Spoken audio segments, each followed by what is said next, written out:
All right, hello everyone, and peace of Christ to all of you. I hope my voice coming good and clear. Please inform me if you have any difficulty from your side about the sound. Uh, Today in the morning we could not go live because the internet was bad, and I hope now it's going to be better. Let me know, please, if the sound quality is not good because I did some change in the setting of the software. Uh,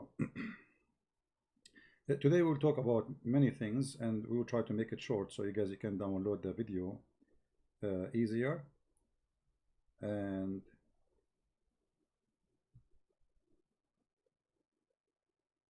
we will see how the Quran contains science. I noticed lately there's many kids, this is not the only one, who they are making like videos just in order to get subscribers to their account. So they make videos a reaction of a Catholic person to the Quran. And Muslims, they go over those videos like crazy when you say that. So they make those videos, and they themselves, even not Muslims, just to make people subscribe. Like you start in YouTube, you might spend a year, you don't have even 500 subscribers. But when they make those videos about Islam, Muslims, they subscribe from everywhere, and you will have a huge channel very fast. So many of them, they are doing it as a business, and obviously it is. However, for us, what we do is not a business, it's serious, and those evil kids, you know, they knew it's evil, and yet they do it. But, you know, life is full of good and evil. Today, we will watch this video of Mr. Kim, who obviously is not convinced of what he hears, and this is why you see him in the picture doing his moves in his mouth and his eyes. The guy is explaining to him about his God, supposedly, and look at the move in his face. This picture actually from a video, this person next to him was explaining why Muslims don't eat pork. And I found the answer the most hilarious ever. The guy, he said that pork can decay faster.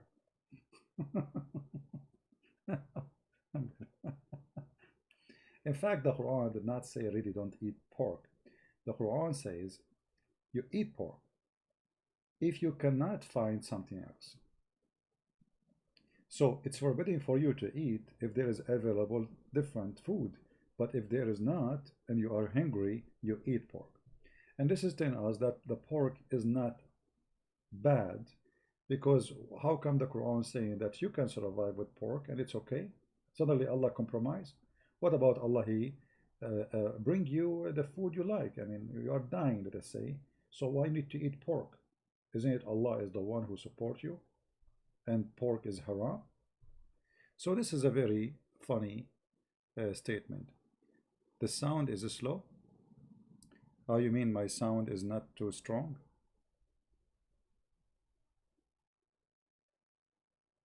Okay, give me a second, please, to see why the sound is not strong. Okay, what about now? Is it better now? Is the sound higher now? Is it better? 1 2 1 2. Do you hear me better? I don't know, people, they are saying sound, please. All right, let me check the sound. The funny, I just checked with my phone, the sound was coming really good on my side. So why it's coming down from your side, I'm not sure really. Very low. Okay, give me a second, hold on.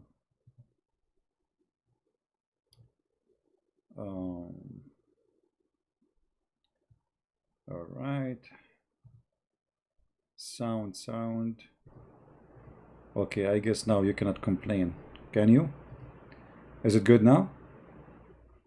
How are we now? Is it sound good? 1 2 3 4. Hello, it's you looking for. I'm going. Better? Sound good? Not good? Okay. All right. I just squeezed Jibril, and Jibril, he helped me, and he made the sound better. Thank you, Jibril. You can go now. No, Jibril, go. Hey, come on, just go now. You are so cute. Unbelievable. especially when he move his tail. Like, I can't believe it. Anyway, all right, we go back to our topic. As long as the sound is good now, and let us not to waste time and see what Kim will say to us. I will try to go fast over those things because we mentioned them before, but just to remind, in case somebody he watched the videos again, first time maybe, he will see what we spoke of.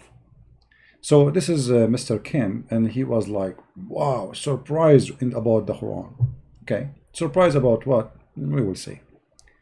And you can tell actually from his the way he is acting, it's fake, you know. I mean, yeah, it's totally fake. This kid, he don't even know how to lie. Go and learn how to lie from Muhammad.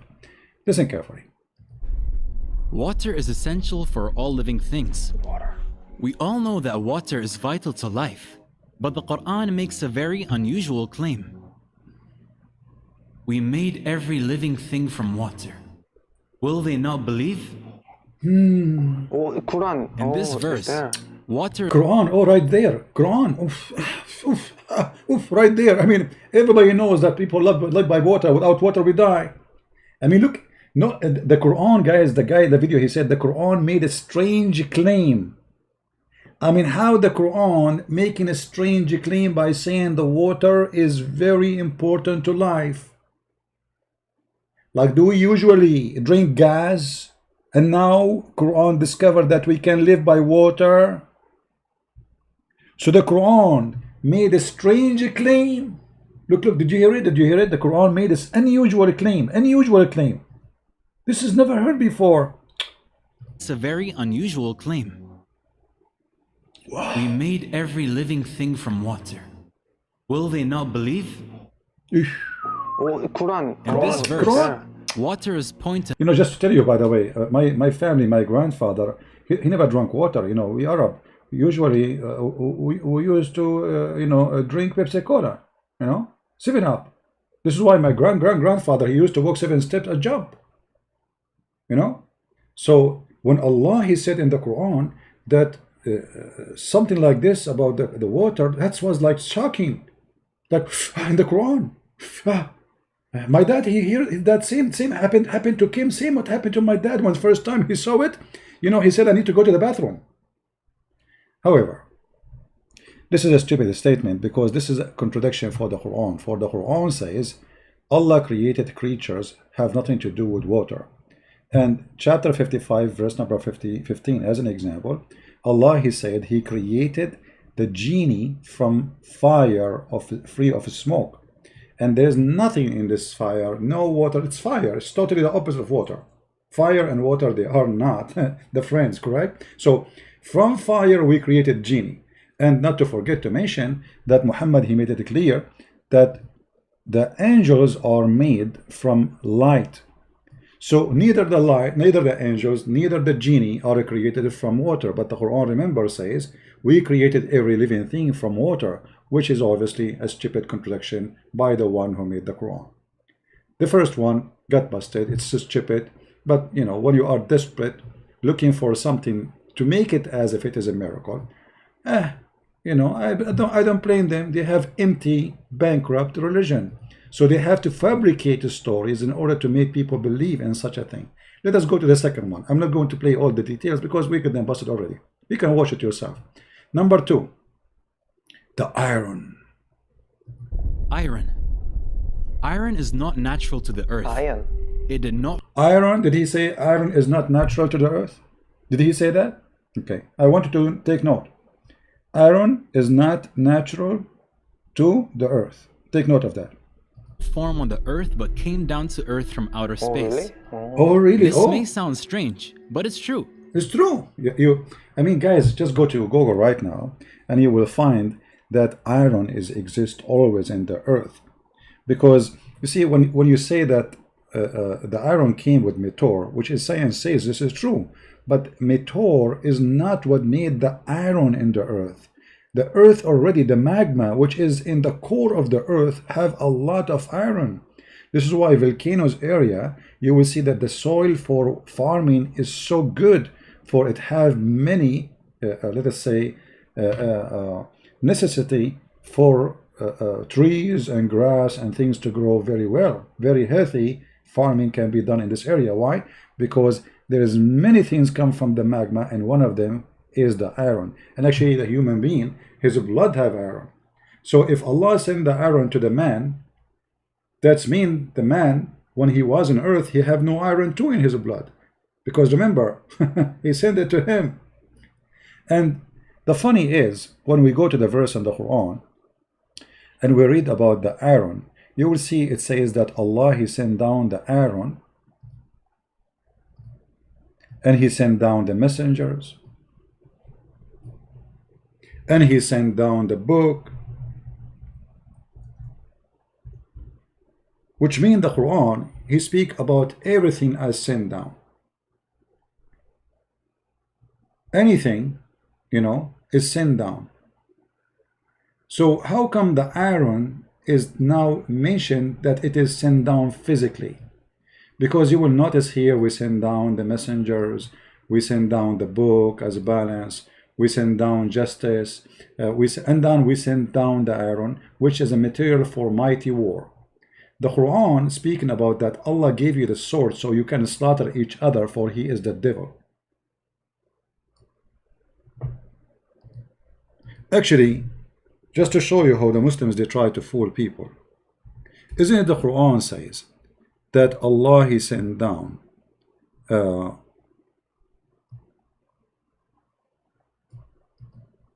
feather? Feather. Who is the one who sent feather? Allah. Is that physically? Because if you are saying that the iron was sent physically, then the feather is sent, you know, the feather is sent physically, and that's mean we are chicken. If you read the translation, you will see none of them says the word feather. Where is the word feather? I don't see it. But it says we send down. Change the translator. This is Yusuf Ali. Let us see Mawdudi. O children of Adam, indeed we send down your garment. So how come when Allah, he says we send down the iron, they take it literally, and when Allah, he sent down the garment for Adam, it's not literally. And not only that, in Arabic it says libasun yuwari sawatakum wa rishan wa feather, and feather. Why? Adam was a chicken, he was Indian maybe? Either he was a chicken or he was an Indian, American Indian. They used to have a, you know, like tradition clothing, they used to have a feather, or maybe a Roman. What do you mean you send the feather down? And the funny, I cannot find one translation mentioning the word feather. What happened to the word feather? Let us see this guy here. Maybe we can get somebody have little honesty, little dignity. Well, I don't see the word feather. Anyone see it? It's gone. Let us see different translation.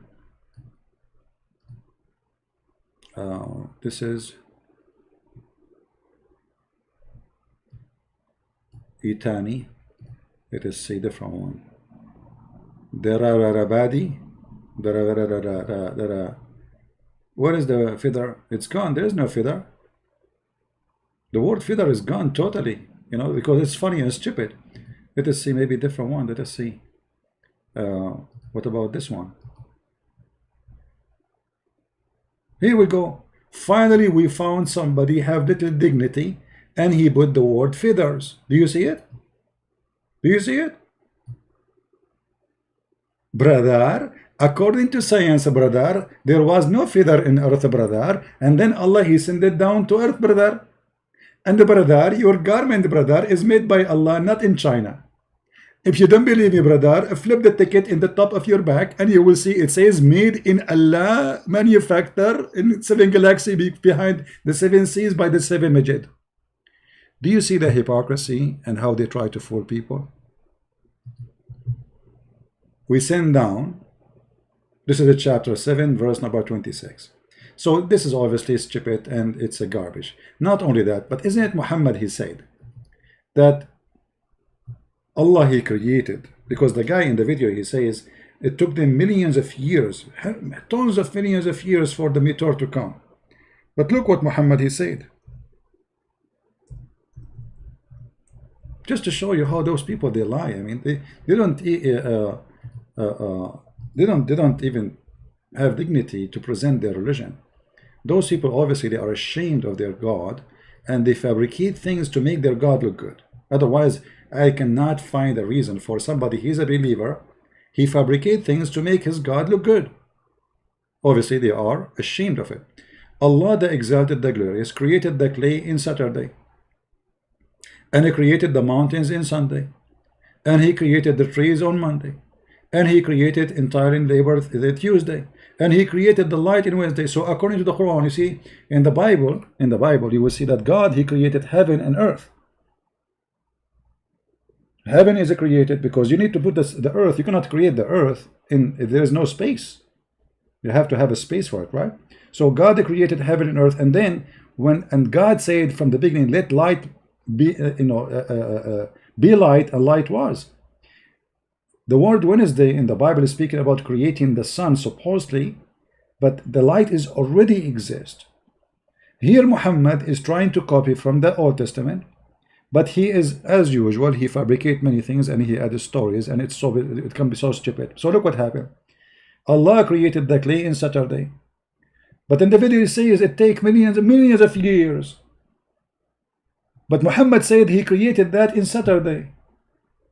He created the mountains in Sunday, created the trees in Monday, created the entire labor in Tuesday, created light in Wednesday. If you remember that, he was making fun of somebody in the debate. You know, that? You remember that? He was saying to him, your Bible says that the sun was created in Wednesday. So the earth was without light for 4 days, 5 days. How that can be? But the Bible says from the beginning, before he created anything, he said, let be light, and light was. The fact it is his stupid prophet who says that the sun created in Wednesday and there was no other light. And then he caused the animal to spread in Tuesday, and he created Adam after Asr of Friday. And here, by the way, Muhammad, as a fool as usual, he forgot to mention Eve. Well, okay, so now he finished. Where is Eve? What, he sent Eve later by shopping? I mean by shipping, by Prime, Amazon? Where is Eve? He created Adam Friday afternoon, and then he went to sky. Okay, what about Eve? It was Eve a special edition? Alright guys, so this is obviously it's a stupid thing. The Quran and the Hadith oppose them and expose them. So the second one is a hocus. Let us continue and see the third one. And look at this guy mouth. Look at his face, man. This guy is surprised, like, wow. Scientists have found that billions of years ago, billions, not millions, billions of years, and as a prophet, he says Allah created the dust in Saturday. Let us go to number 3. Number 3, where is number 3? Okay, number 3. And this one is really hilarious. You see, I'm trying to go fast, so those who want to make video later, they can cut it off easy and they can repost it. All right? Okay. and protecting the earth. The sky protects the earth from the lethal rays of the sun. If the sky did not exist, then the sun's radiation would have killed. What do you mean if the sky did not exist? I mean, have you ever heard of a stupid statement? If the sky does not exist, we will die. I mean, the sky is protecting us from the X-ray of the sun. The sky. They don't even know. I mean, this guy, he speaks supposedly perfect English. Not this guy, not the Korean guy, the other guy. But you don't say the sky. You see the atmosphere. What sky? Okay, so now they are saying that the Quran speak about the atmosphere. Let us see if this is true. Killed off all life on earth. It also acts like a blanket wrapped around earth to protect it from the freezing cold of space. That's the cord. If this temperature was to reach earth, then the planet would freeze over instantly. The sky also protects life on earth by warming the surface through heat retention, greenhouse effect, and reducing temperature extremes between day and night. These are some of the many protective functions of the sky. Oof. The Quran asks us to consider the sky in the following verse. Okay, which one? We made the sky a protective ceiling, and yet they are turning away from our signs. I mean, I love those sounds. This guy sounds like somebody give him like a needle or something. What happened? Oh, hold on. Let us get you busted, them and you, because you are a fraud and they are a fraud. If we go to the Quran and see the verse they are talking about, we will find that the Quran is speaking about the opposite. That it is us who cannot go out to the sky. The sky is a protected roof. It is not the earth have a roof protected. Just to show you how they fool you.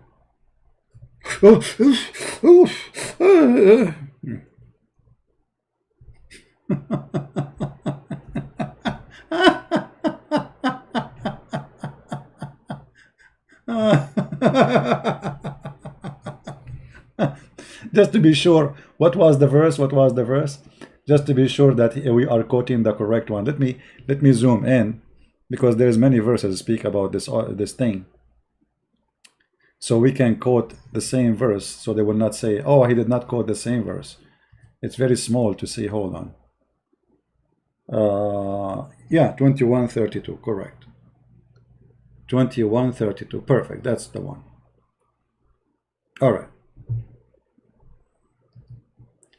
21:32. Here we go. 21:32. Read with me carefully. And we made the heavens as canopy, well guarded.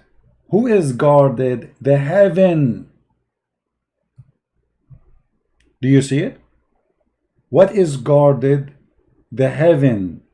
Now, I'm not going to talk about the verse before it, because here the verse is stupid, where it says that Allah, he put mountains in the top of the earth so the earth will not be shaky, because Muhammad, he thought the earth is like a carpet, and Allah, he put rocks in the top of it so this carpet will not fly. And you can read the interpretation about it, you will die laughing. Because according to the Quran, as you see, we have set on earth mountains standing firm. So mountains are not from the earth, they are rocks. Allah, he put them in the top of the earth. But as long as this is our topic now about the heavens, the sky protecting the earth, let us see if this is true. The Quran speaks about how Allah protect and how Allah, he made the roof. If you go with different verse, by the way, I mean, there's many verses, like as an example, chapter 52, verse number 5, it says, Allah, he raised the sky as a canopy in the top of us. Okay, but what is that sky, and that what is that protected roof? Let us see.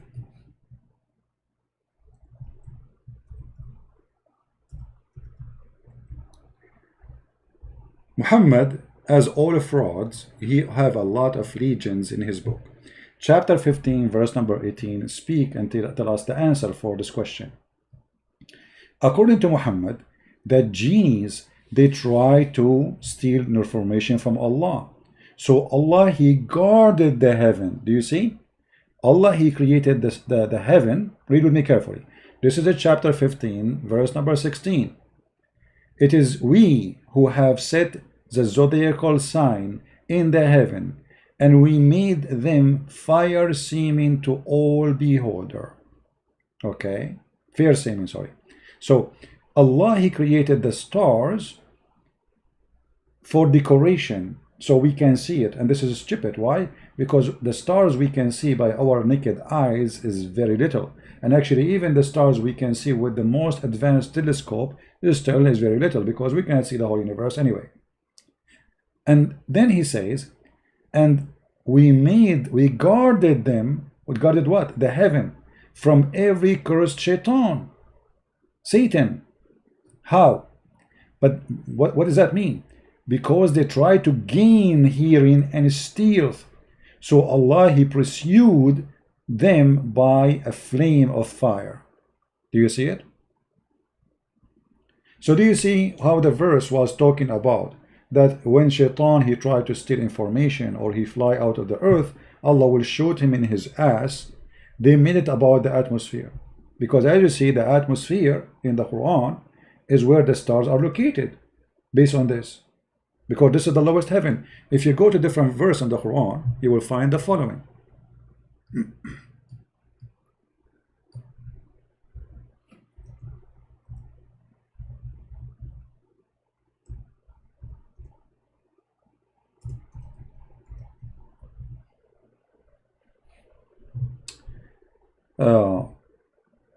Chapter 36, 37, verse number 6, chapter 41, verse number 12, chapter 67, verse number 5. What is the lowest sky in the Islam? Is where the stars are located. So that cannot be the atmosphere. Read it. All those, they are saying that correctly. I mean, clearly. So we decorated the lower sky with stars. The lower. But based on that verse, he's talking about, he said that one is speaking about the atmosphere. But as you see, the lower heaven, there is 7 heaven in Islam. The lowest one is where is the stars. According to the Quran, there is 7 stars, 7 heavens and 7 earth. Have you ever heard of such a stupid thing?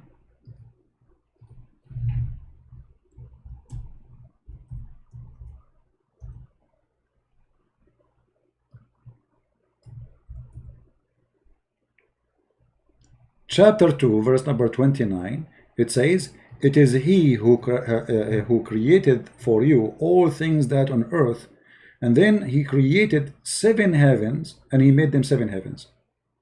Do you see it? He made them into 7 heavens.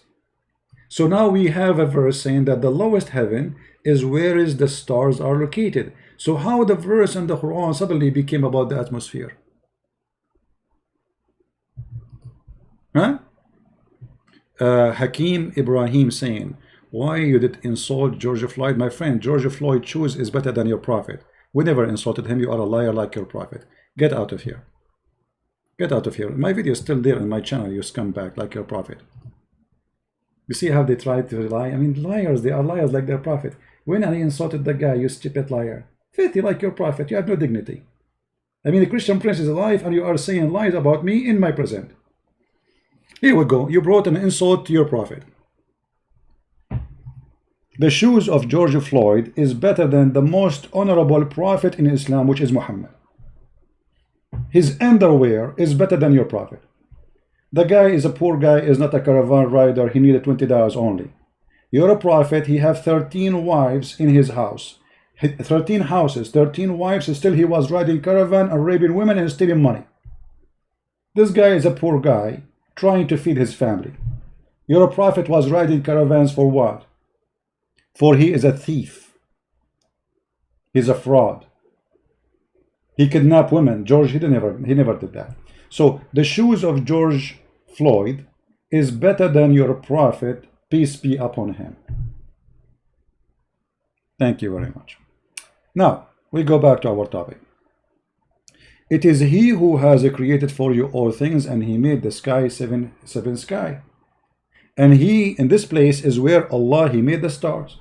So do you see how they lie and they make it that the sky, Allah, he said the sky is a protected roof. That means it is the atmosphere. In other verse in the Quran, it says that Allah, he changed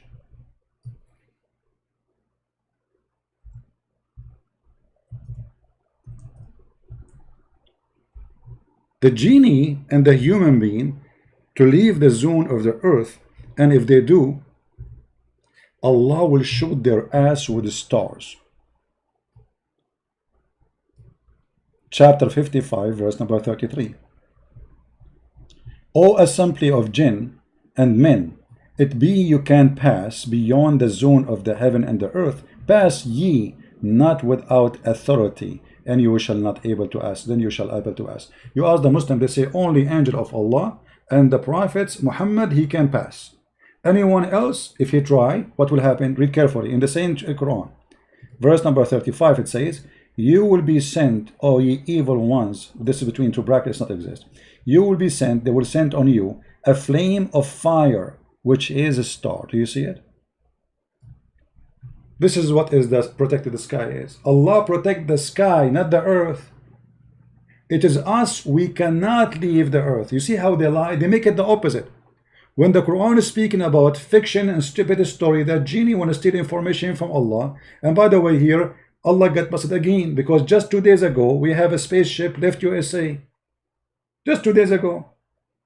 Allah challenging a human being and genie to pass out of the zone in the earth and the heaven. And now as we speak, we have living people who they are in the spaceship in the space. So how come Allah did not shoot them with the stars? And to make it more hilarious, in other verse, Muhammad, Allah, he says,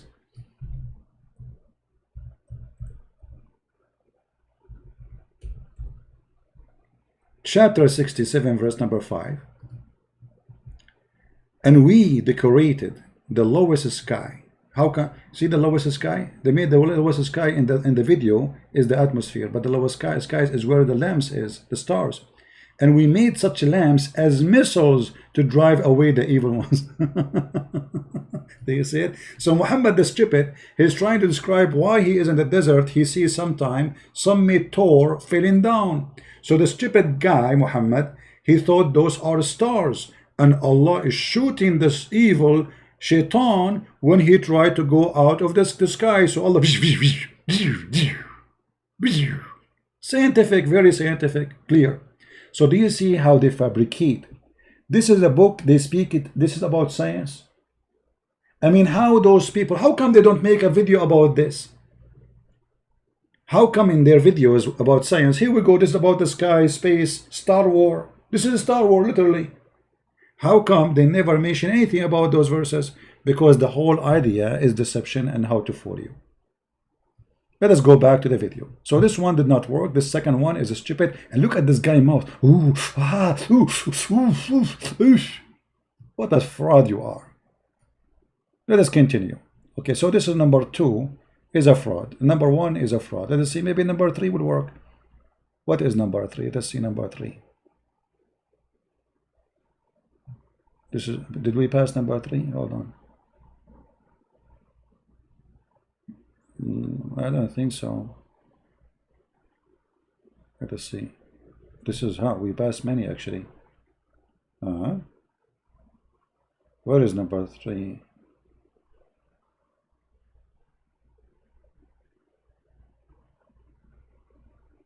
Did I miss something? I don't want to play the whole video. These are some of the many protective functions of the sky. See how they The lie? Quran asks us to consider the sky in the following verse. Oh. We made the sky a protective ceiling, and yet they are turning away. See, even the verse, even the translation says, we made the sky protected ceiling. The sky, it is the protected ceiling, not the earth. Do you see? And if you go and read the interpretation of the Muslims, you will see they agree that this is about shaitan try to go, and Allah, you don't allow the shaitan to go to the heaven. Liars. For sure Muhammad is a stupid, because you know, if he is not a stupid, and I'm very thankful by the way that Muhammad is so stupid, because that will make it harder on us to get him busted. And look, Muhammad is so stupid and still there is somebody try to make Muhammad smart. You see how the devil is supporting Muhammad in order to fool people. Let us see here this one. What this one? Earth as a resting place and the mountains as stakes. The Quran indicates that mountains have deep roots by using the word stakes to describe them. In fact, mountains do have deep roots, and the word stakes is an accurate description for them. A book titled Earth by geophysicist Frank Press explains that mountains are like stakes. But you see, we just showed you that Allah, according to Islam, He placed mountains in the top of the earth. If we go in the Quran, we will see the following.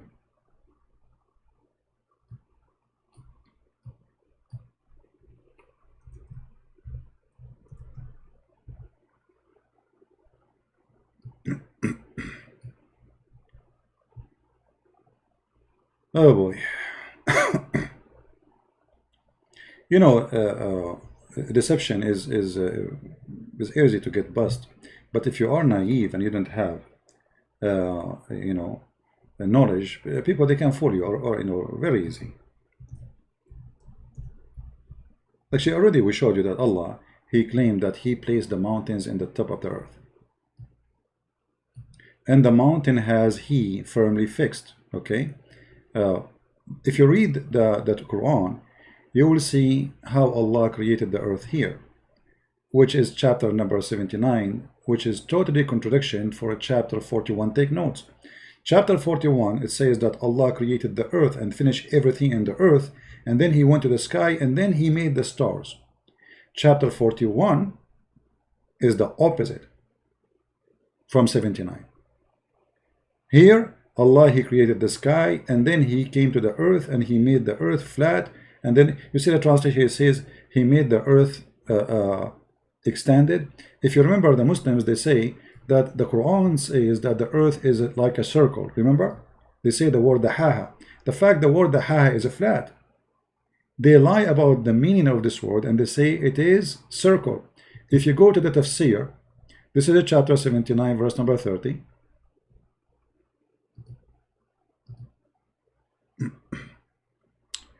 All right. My security is high. Give me a second.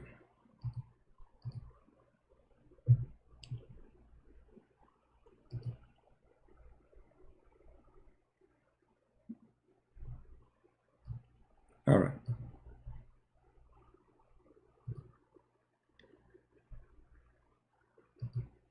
Chapter 79, verse number 30. You go there, you will find the following. And remember, this is the Muslims explaining the verse, not me, because the Muslims, they might say, a Christian prince is not being honest with you. Okay, this is their scholars, the highest scholars. This is why this is the official government website of the Kingdom of Jordan. All right? So this is not a Christian prince saying that. This is them, you know.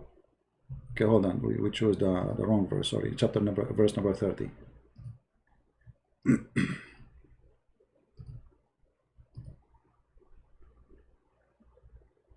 All right. Do you see it? Allah, he spread the earth and he made it flat. Do you see it? And it was created before the sky. Do you see it? So according to Islam, the earth was created before the sky, which means all the fictions they say in their videos is stupid. It's a lie. Because according to science, the earth was very young compared to the universe. But in the Quran, the earth was created before all the stars and all the sky. Do you see it? Is that a Christian Prince translation? No. Is that a Christian Prince interpretation? No. As you see, this is the official government website of the Kingdom of Jordan. So they do their best to lie to you, hoping that you are a fool, so we can fool you. Good luck with that.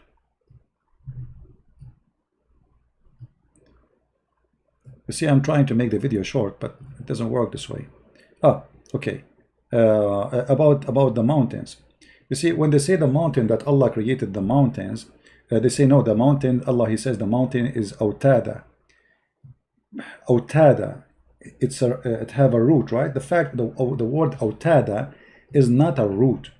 Autada is a nail. It's a nail. You know, the word autad is used for the nail you use. I don't know what the correct word in English. When you have a tent down, you want to fix the tent down. You know what I mean? I don't know what they call that one. And you see the same word appear many times in the Quran. Chapter 38 verse 12, chapter 78 verse number 7, chapter 89 verse number 10.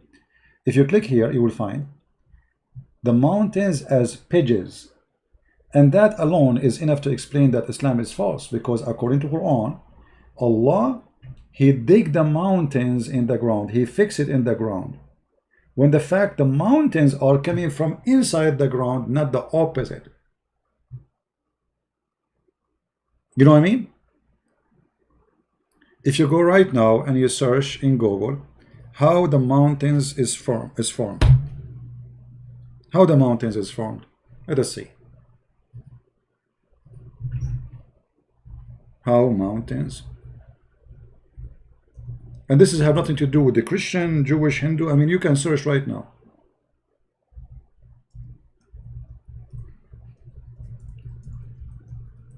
I'm not even going to open any article. I mean, just to click at images in Google, and you will find they teach you how. I mean, this is something we learn when in school, even in the stupid Middle East schools.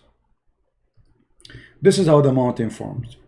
There is either a volcano from the pressure of the lava or the pressure of tectonic plates. So the earth is not a nail was put down in the ground. It is the opposite. Mountains are coming from the ground. In fact, their height increase. So do you see how stupid what they are saying? Because according to the Quran, and they are the one who says it is autada, and they say it has a root. The fact, the word root there is not exist. The word there, as you see, it's a nail. And that nail is something you push down in the earth, not coming from the earth. So Allah, He put nails in the mountains as nails. If you go in the Quran, you will find the following, just to confirm more.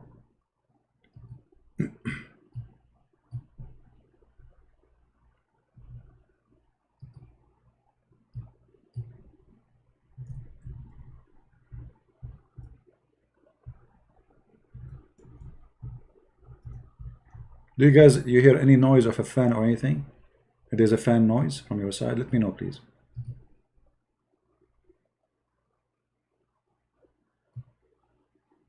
You see a translation here, it says has firmly fixed, but in fact in Arabic it says arsaha. Arsaha mean he put it down. Let us change the translator. This is Yusuf Ali. Let us see different translator. Go ahead. Let us see.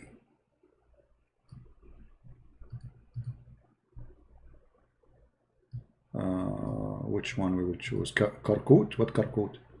This is Bosnia. Karkut. This is not the correct translation to. You know what? Just to show you the correct meaning of this verse. Chapter 79, verse number 32. Let us go to the interpretation. This is the 2 verse after here. Just 2 verse. All right.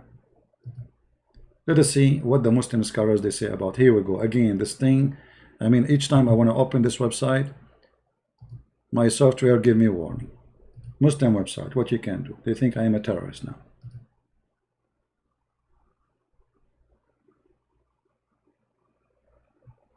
Here we go. Read carefully with me. This is the Muslims' interpretation, not me. And has set firm the mountains on the face of the earth, so that it stays still. So do you see the science of the Quran, how stupid it is?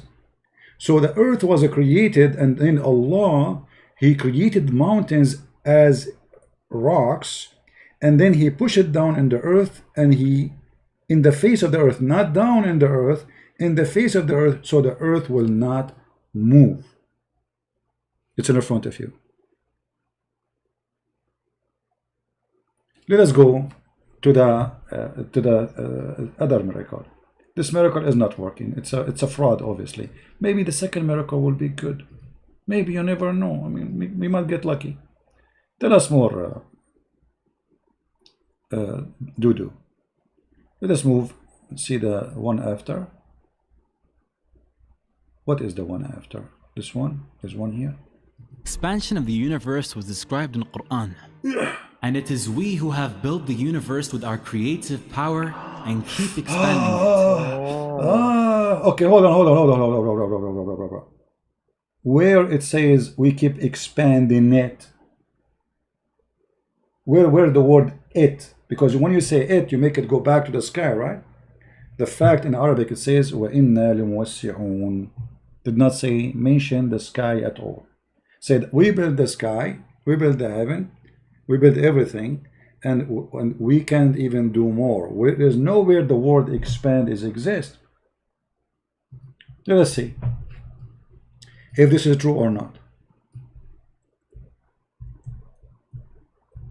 I mean, how come the Islamic interpretation for the Quran does not match with those miracles? You know what I mean? Chapter 51, verse number 47. Do anyone sees here it says that Allah will expand the space?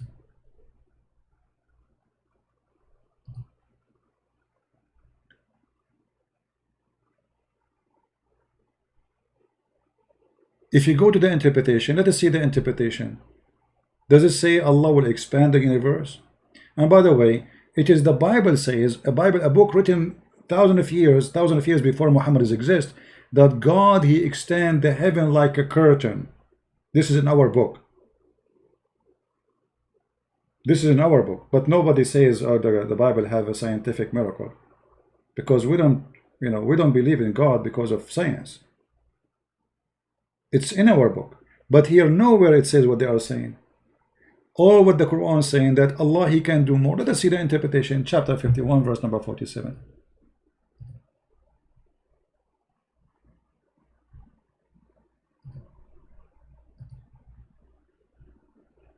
And if there is a Muslim listening and he like me to put specific interpretation, I will be happy to put it.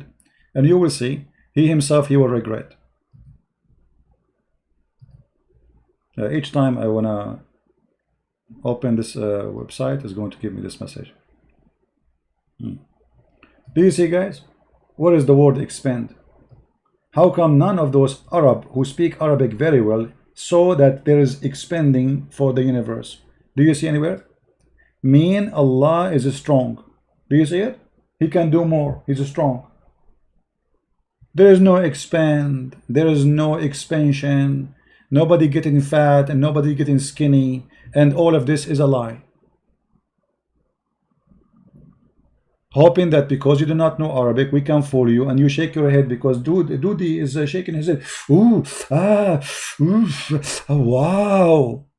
But as you say, this is their interpretation. Why the scholar did not see the word? Okay, how come in the Quran it says Allah will expand the heaven, yet those scholars, they did not notice? They don't speak good Arabic? Maybe they don't. You never know, brother. Maybe those are not Arab, brother. Maybe they are explaining the Quran, but they are Hindus. Anyway, let us go to the second part of this drama.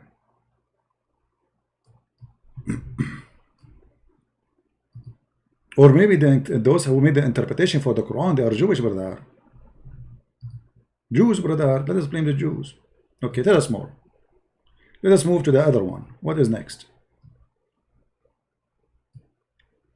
The sun in orbit. Oof. In 1512, the astronomer Nicholas Copernicus put forward... Nicholas Copernicus. It's not a guy, his name is Abbas. It's Nicholas Copernicus. Always the one who discover things are not Muslims. Praise be to Allah.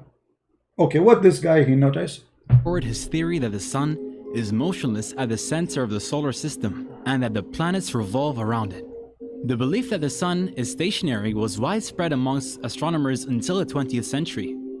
It is now a well-established scientific fact that the sun is not stationary, but is moving in an orbit around the center of our Milky Way galaxy. Did he say around our Milky Way? So it's not around the Earth. Let us get him busted. According to Muhammad, the sun, it is the one who is moving around the Earth. Let us read together.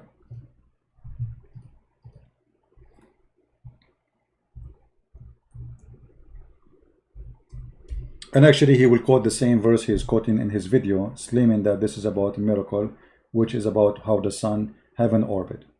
All right, let us see. First of all, Muhammad is the only scientist who discovered that the sun set in a murky water. And this is confirmed in the Quran in chapter 18, the cave chapter. I was sitting behind the messenger of Allah who was riding a donkey. By the way, at that time, Muhammad, he used to go to the space riding donkey too. So at that time, donkey was a spaceship for Muhammad. While the sun was setting, he asked, do you know where this is set? Speaking about what? The sun. I replied, Allah and his apostle know best. Muhammad, he liked the sentence. He asked people, do you know this? You have to answer him right away. He says Allah and Muhammad knows best. It's like this guy, like, yeah, me, yeah, I am the one who knows. He like to make those statements so like he speak that he's a prophet, he knew. And now Muhammad is giving us his poo-poo. He said it's set in a spring of warm, muddy, hot, warm water. Do you see it? The Muslim, they speak about science. They discover that the sun going in the Milky Way, when Muhammad describing the sunset as the following: the sun goes every day and take a shower in hot water and then appear in the morning. Not only that, the story is go even more hilarious. Let's see. Here we go. Once I was behind the Prophet in a mosque, and by the way, there's a nice, beautiful girl. She called me Habibi always. Her name is Fifi. She said that this hadith is very accurate, so she cannot eat it. They said this is the correct hadith. They were answering an atheist, his name the apostate prophet. They says this is the correct hadith. Okay, let us see the correct hadith. I was behind the Prophet in the mosque. I was with the Prophet in the mosque at the time of the sunset, obviously in the, like, you know, riding the donkey again, maybe. And Abu Dharr, he said, Muhammad, he said to him, do you know where the sun set? I replied, Allah and his apostle knows best, as usual. He said, it goes and prostrate under Allah's throne. But this guy, he just said, he's talking about what? About the sunset. This is something happen every 24 hours. The guy in the video, he's speaking about the earth, that the sun is not like we are going and moving around the sun, but the sun itself is moving in the Milky Way. According to Muhammad, the sun goes every day. Explain where the sun goes. It is the sun who is moving, not the earth is moving.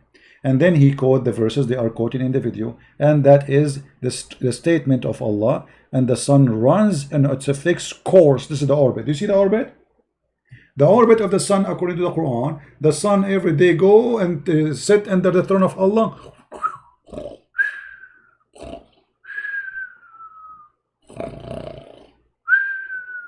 and take a nap. Do you see it?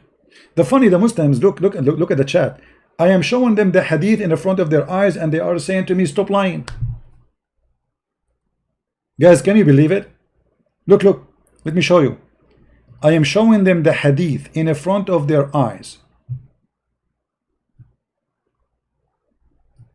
and they say to me, look, this guy says, this is not hadith, this is interpretation. What do you mean interpretation? So first of all, how come the interpretation of the scholars is different from the interpretation of YouTuber? So now YouTuber guy who make a video is the one is solid for you, and the scholars are not. And now we are showing you your prophet. Are you going to say your prophet he have wrong interpretation too? Obviously a guy in YouTube, he understands the Quran better than Muhammad. It's obvious. And now look at this guy Feroz.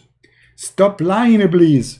Please stop being stupid, because you are just accusing now your prophet to be a liar, because it is your prophet who said that, not me. You see, it says there, the prophet said, I was with the prophet in the mosque in the time of the sunset. The prophet said, not a Christian Prince. So we showed them the prophet said. They said to me, stop lying. Muhammad said, stop lying. It's in front of you, stop lying.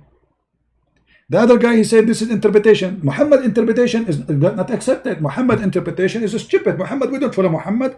We follow Fifi and Mimi. We Muslim, we don't follow Prophet Muhammad. We follow shish kebab hummus. Who's Muhammad? We never heard of him. Muhammad says that, we don't accept. You see, can you believe it? They are following a kid in YouTube making false videos, and they don't accept their prophet interpretation. Are you saying Muhammad was lying when he was saying this? Yes, he was lying. Obviously. Thank you very much for mentioning this. And this is Sahih al-Bukhari, so you cannot say this is da'if. Da'if. Yeah. So it's a fraud as usual. So this one, number 6, it turned to be A fraud again. Let us continue. What is next? The sun have an orbit, right? The sun is asleep in the murky water every day. Number 7, the ocean. Let us see. Number 7, the ocean. Okay. Ooh, ooh. To convey its deep meanings. Here it describes the state of the unbelievers as darkness out in a deep ocean, which is covered by waves, above which are waves, above which are clouds, layers of darkness, one upon the other. When one puts out his hand therein, he can hardly see it. Those God gives no light to, they have no light. It is commonly thought that the waves only occur on the surface of the ocean. However, oceanographers have discovered that there are internal waves that take place below the surface of the ocean. These waves are invisible to the human eye and can only be detected by specialist equipment. I mean, guys, this is just to show you how easy to get them busted with this one too, as usual. Did you notice that the verse he mentioned, it says there's a dark cloud? Does it say that? If we are talking about the deep sea and the darkness in the deep sea, and you are not in the surface, then what the cloud is for? Because that will not affect. There's a cloud, there's no cloud. The dark sea is deep and it's dark. Even it's the most sunny day, it is dark, correct? So, but here it says, and then above that there's a cloud. So it's speaking about this, the crazy ocean, waves coming one after one, one over the other one, they never stop. And then there is a dark cloud, very tough dark cloud, to the point it became dark. The cloud is preventing the light. So we have a storm, we have an ocean, we have a crazy ocean, we have a crazy storm, and we have very dark cloud, and now it is dark. Do you see it? Guys, does it say there? Topped by dark cloud? So if this is about the deep sea and discovery, then what the dark cloud is about? Because the deep sea is always dark, regardless if it's night or daytime, regardless if it's sunny or it is cloudy. So it is a lie. So this one is very, I mean, this is not even worth to talk about it. Always try, you know, when you read something, be vigilant, read carefully, don't let them fool you. The Quran itself explains itself, showing you how stupid it is. Guys, look at Farouz. Farouz saying the hadith written by a human. Well, isn't it the Quran written by a human too? Isn't it the Quran written by a human? Isn't it this is supposedly the Quran of Uthman? What is the Quran of Muhammad? Did Allah write the Quran? And by the way, this guy, when he talks, he is the most funny idiot ever. According to the Quran, no Quran accepted except the one who Allah will collect. The Quran says, Inna alayna jam'uhu wa Qur'anahu. Chapter 75, verse number 17. It is on us to recite the Quran and to collect the Quran. Who's speaking? Allah.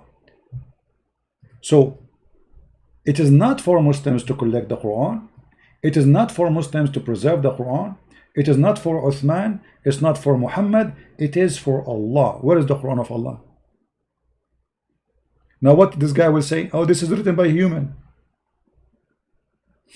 Do you see it? The Quran says Allah will collect the Quran. Where is Allah collecting the Quran? Show me. You don't even have the Quran of Uthman. Let us continue with the video. So this one was silly and stupid. I think now we will arrive to Ice Ventura, because all of you maybe you are wondering how the Quran is found in Ice Ventura. I mean, I try to make a video each time we go, you know, our internet go back. So now I change some setting in the software. I change software, you know, and look like it's working. Thank God. We hope so. So let us move here. What is it? Ah, here we go. We arrived to Ice Ventura. Guys, you want to see what happened to Ice Ventura? Do you want to see how the Muslims, they discover Ice Ventura in the Quran? Read carefully and listen carefully. How? Yeah. Oh. Number wow. 8. Lying in movement. lying in There was a public. cruel, oppressive tribal leader named Abu Jahl who lived during the time of Prophet Muhammad, peace be upon him. God revealed a verse of the Quran to warn him. No, indeed, if he does not stop, we will seize him by the forehead, his lying, sinful forehead. God does not call this person a liar. Guys, did you see? Let's just show you what he said. His sinful forehead. Did he say that in translation? Listen carefully. Listen carefully again. Named Abu Jahl, who lived during the time of Prophet Muhammad, peace be upon him. God revealed a verse of the Quran to warn him. No, indeed, if he does not stop, we will seize him by the forehead, his lying. See, it says forehead. Forehead. Just to show you how those fraud they work. Nowhere in the Quran the words forehead is used. Nowhere in the Quran the word forehead is used. This is their fraud as usual. And this is why I decide to make the video named as Eyes Ventura. Suddenly Eyes Ventura is in the Quran because the verse in the Quran is speak literally about little hair in the front of your head. Where is Eyes Ventura picture? Let me get it.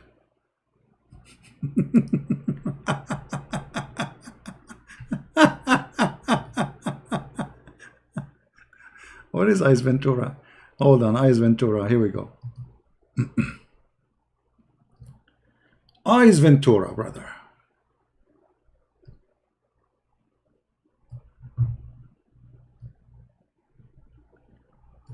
Do you see? Oh, hold on, let me put the picture more clear for you. I know the screen is off though, don't complain. Take it easy.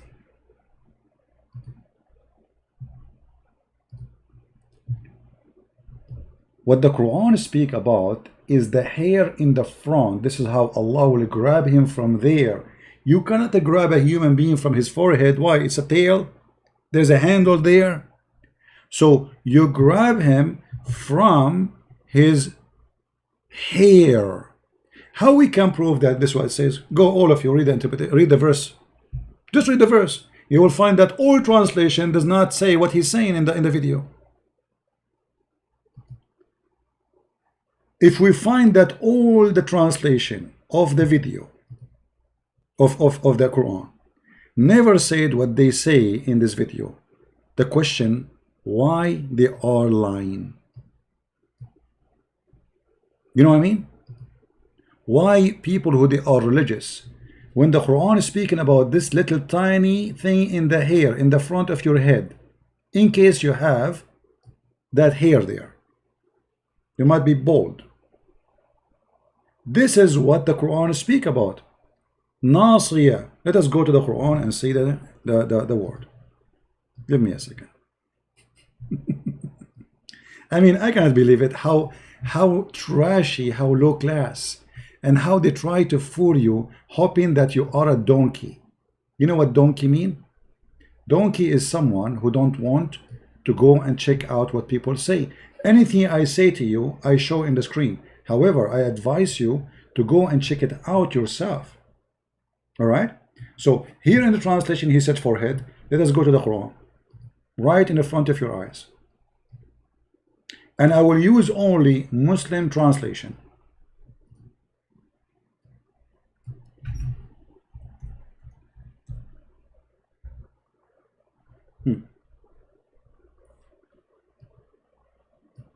Chapter 96, verse number 16. Let us see. What is the translation? Forelock. Forelock. What forelock mean? If you do not know what forelock mean, here we go. I will highlight. Search Google. All right? Forelock. A lock of hair growing just above the forehead.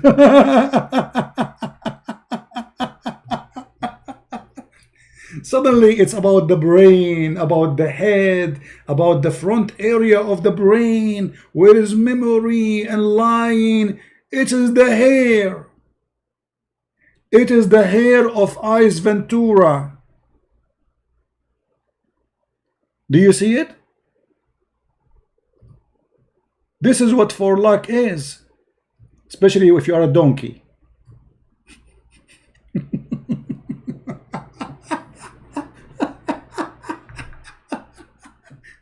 So they made the hair is the brain, just to say, brother, scientific miracle, brother.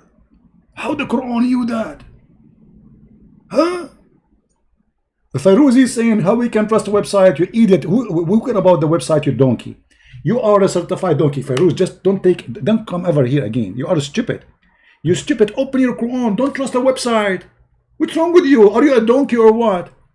Open your Quran and read the verse. It says forelock. It's about the hair. Why here it's appearing the forehead? Can you explain to me? The Muslim, they say that the Bible is corrupted, but as you see, it's the Muslim who corrupt the Quran. No dignity, no honesty, because now by doing that you are corrupting the Quran. If the Quran never say forehead and you put the word there, forehead, that's mean you are corrupting your book. That's mean we cannot trust Muslims in anything. And actually all this is about corruption, because you are corrupting the meaning, corrupting the word, changing the words. So what was here suddenly became forehead. And why we do that unless we are doing it in purpose? There's no reason. There's no reason to do that unless you are a fraud. You know, maybe this guy translation is wrong. Huh? We can change the translation. Any translation you want. And you will see it says that we can go to the interpretation. So all translation got you busted, all interpretation got you busted, and you are a liar. So instead of finding scientific miracle in the Quran as they claim, we found the hair of Ace Ventura. Sinful forehead. God does not call this person a liar, but calls his forehead, the front part of the brain. Front part of the brain. You see how the lie, no dignity, no honesty. The hair became a brain. The hair become the brain. How in the world this religion can be from anything can be good?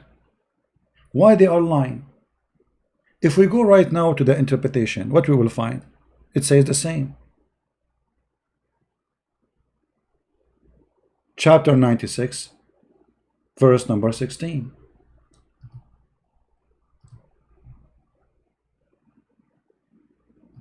No honesty, no dignity, no honesty in any way, in any mean.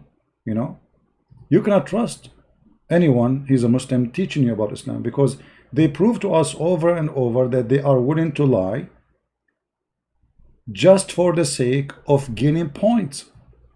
Read it. It says his forelock. Do you see it? Who is saying that? This is Tafsir al-Jalalain. What about Ibn Kathir? The same. What about Ibn Abbas? The same. All of them, they are the same. I can show you, I can switch to Arabic and I can show you all the Islamic interpretation. You will find not even one of them says what they are saying. Which interpretation you want? Look how many, mashallah, alhamdulillah. Look how many. All of them, they are useless. Endless, by the way, the page cannot go down. I mean, it's endless. All of them, they are saying the same. No dignity, no honesty. It's a fraud. The founder is a fraud, so the followers, they follow the founder. Otherwise, you need to ask yourself why they are fabricating something is not there. What the point? How a person who is religious, you see, when you say religious, somebody growing a beard, you think that this person, he is honest. Come on, he's religious, he fears his God. If you're, you go to hell. No. Muslims, they are being taught that it's okay to lie, especially if you are promoting Allah religion. This is a good lie for them. This is the cousin of Muhammad, who Muhammad chose him to give interpretation for the Quran.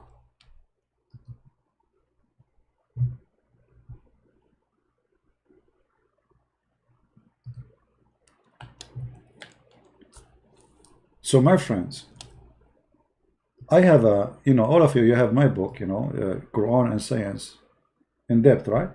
I answer all this garbage and deception of Allah, etc. If you have them, read them and you will die laughing. So what is stupid in the Quran, they make it miracle because this is stupid. How the hair became liar. How the hair of a person became a liar.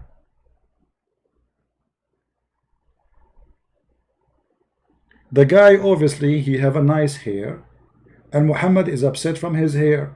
He said his hair is lying to you.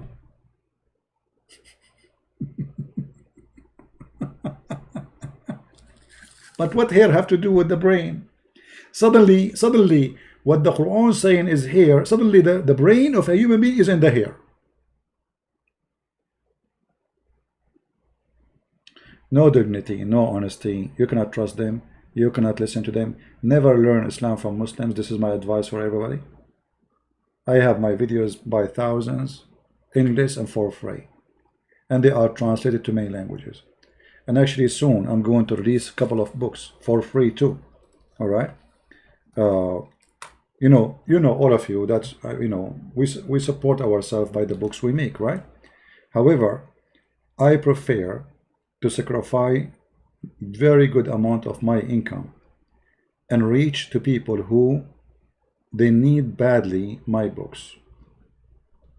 And this is what we did. We gave our book to the Indonesian for free, right?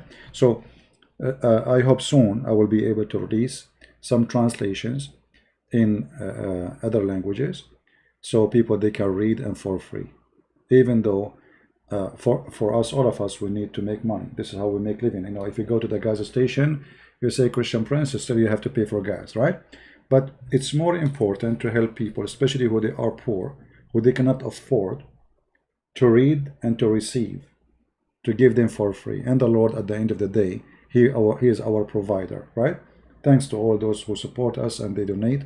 I really appreciate them. And that's why actually I said to myself, you know what, the Lord, he provides always, and always he sends the good ones to help us. So I will be busy in this coming week. Maybe the week after, we will have a good party and we will release those books for free. All right.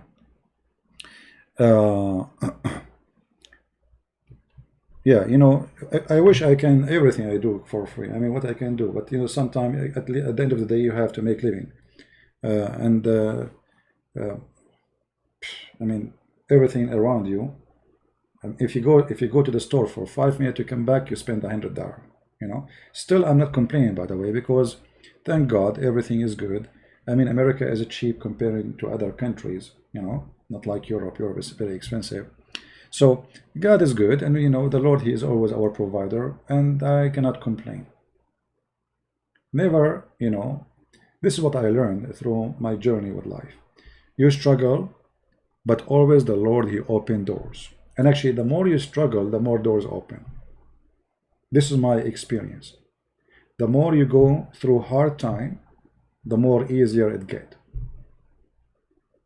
So the Lord is good, and God is good, and he is the one who always helps us.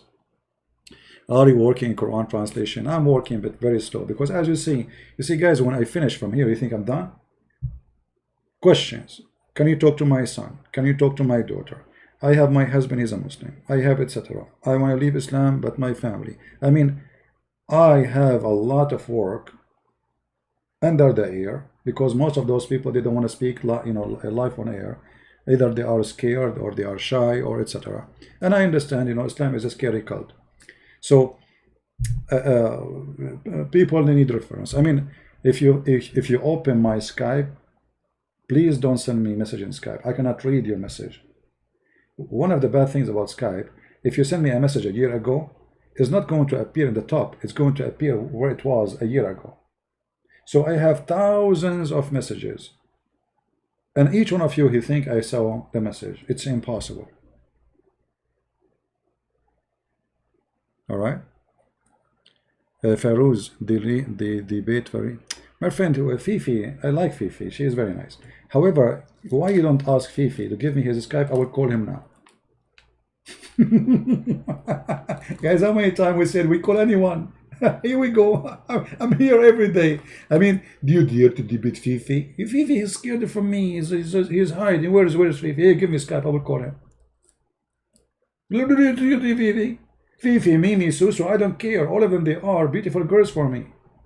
Allah allowed me to have 4 of them. Actually, I like Fifi because he is the only one called me Habibi, which is disgusting. Habibi. You feel sorry for Christians are brainwashed. You see, Adnan, okay, hold on. Guys, Adnan, he says he feels sorry for the Christians. They are brainwashed by CPY. Did the Christian prince, he promised them heaven, and in the heaven they will have English penis like your prophet. I mean, you are talking about a brainwash. Actually, Adnan, you are not brainwashed, and there is no way we can brainwash you because you have no brain. Prove to me, Adnan, that you have a brain. How in the world a human being, he have a brain, he can believe in such a story that Allah will give you an English penis? What do you say, Adnan? A human being, he have a brain, he will believe in. So imagine, guys, Adnan is now in China, his penis in the Milky Way, and he's keep going. Here, Adnan, do you see your penis? Brother, I cannot see the end of it. Brother, I am afraid that your penis will go inside the sun and is going to be barbecue sausages. Endless penis. 1 mile ass, 1 mile butt, and you are talking about brainwash. Have you ever heard of a prophet? He promised his followers 1 mile. What's wrong with half mile? Huh? And by the way, I like them 2 mile. Why only 1 mile? What's wrong with your God? Only 1 mile. I was, hoping to open a resort in the top of her butt, like invite, like we do like sliding, or what they call it, this ski board, because it's very smooth, brother. 1 mile. What about 10 mile? It's not a verse, it's a hadith. Look at this donkey. He don't know even if it's a hadith or verse. Yeah, smart people. Are you there, Adnan? Do you have an answer, Adnan? Adnan, the Quran promised us women with big boobs. Guys, do you remember the guy who called me just yesterday? And he said to me, nowhere in the hadith it says big boobs. So we showed him the Quran. He said, so what? The Quran promised us big boobs.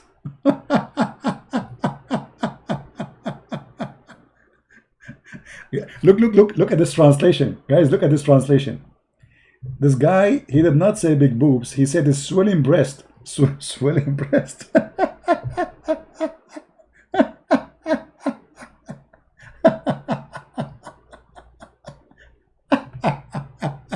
That's a good translation.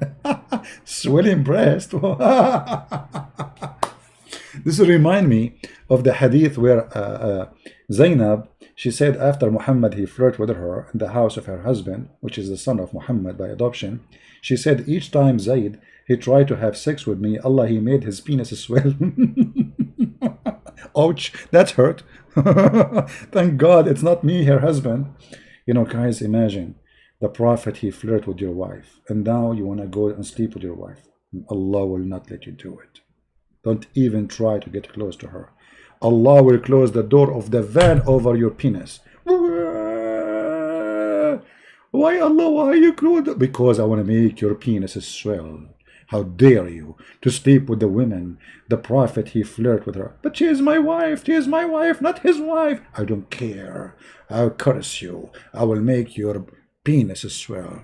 And then the guy, he go to the pharmacy and he is shy to say, can you please give me medicine for his swelling penis? The pharmacy guy, he says, do you have any swelling medicine for penis? So all Quraysh now heard that the Zayd penis is swelling.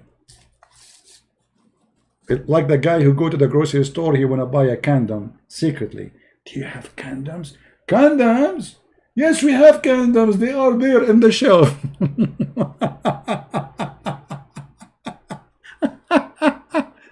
Adnan, are you there?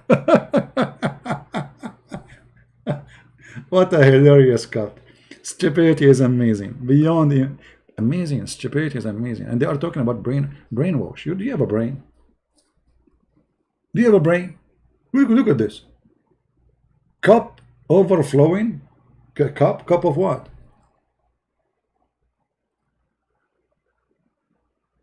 Unbelievable, brother. So the sound is good, broadcast is good, everything is good. Thank you, God. Look like it's working fine. I hope from now on it's going to be better.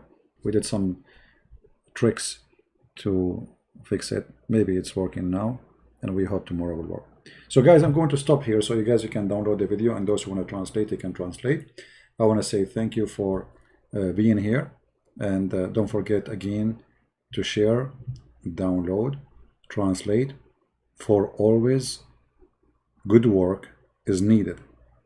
You don't know you are helping who when you translate a video to your language.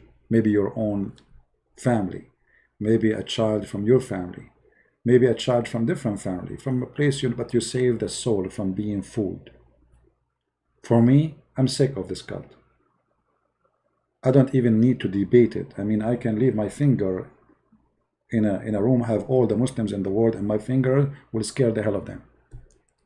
And actually, this is what happened. This is why none of them he dared to call me. This is why all of them, they want to say debate you face to face, because they knew I don't show my face. This is the excuse. But all of us, we know the reality, that they are afraid to death. They cannot debate such a guy. For the answer will smash them. Like I was, before I go live, I went to David Wood. I was walking, you know, I like to walk every day. So I was walking, so I saw David Wood live, and they were talking about that the Muslim, they say, is that Muhammad, he went with an army of 10,000. The fact it was 12,000. They are liars. Just to make it fit with the verse in the Bible. No dignity, no honesty, no trustworthy. And that is telling us the story. If those who they are religious are a bunch of liars, so what about the one who they are not religious? Let me tell you the surprise. Muslims who they are not religious, they are way more honest than those Muslims who they are religious. I am speaking to you from experience. Always when I see a Muslim claim to be religious, I know the following. He lie, he steal, he fornicate, he do everything against the ethic. And nobody speak about ethic as they do. A Muslim who don't practice, he can be trustworthy. He can be a nice guy. He can be a peaceful person. Because simply the devil of Islam is not in his heart. So we don't say all Muslims are evil. This is not true. For there is Muslims who follow Islam and they practice, and those are the one you have to fear their lies. Because as you see, I never saw. Have you ever seen a Muslim who is religious, who claim to be religious, speaking anything truthful? I never met one. I met Muslims who don't care for Allah. They are very nice. They don't lie to me. You know, I accompany many of them many times. They accompany me. I have no problem with them. But I cannot trust a religious person. Because a religious right away, he practiced taqiyya, which is the Quran teaching, chapter 3, verse number 28, that you can speak to them in a friendly way, but your heart is not like that. Right?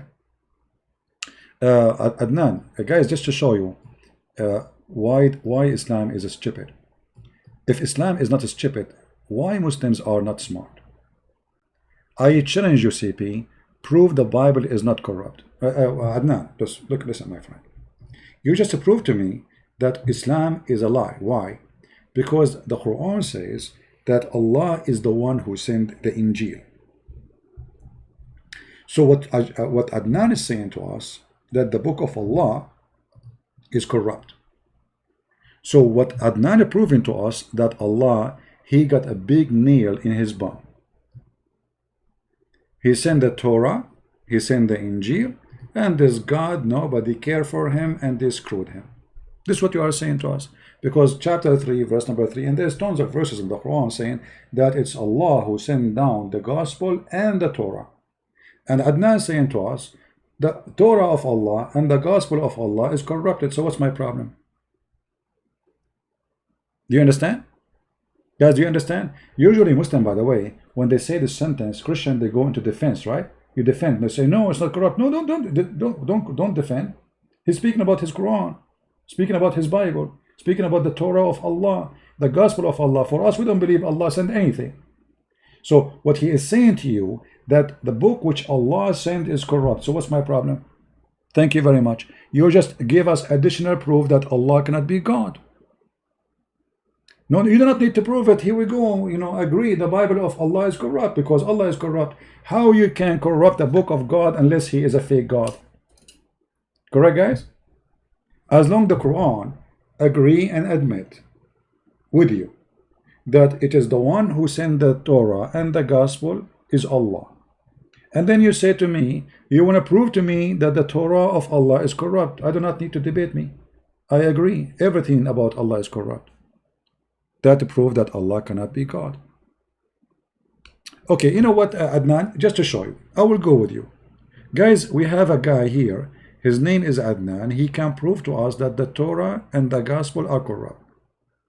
Look what happened, Adnan. Just to show you that you are really wonderful person. Super intelligent. If the Torah and the gospel is corrupted, then how your stupid God, he said to us, you have to follow it.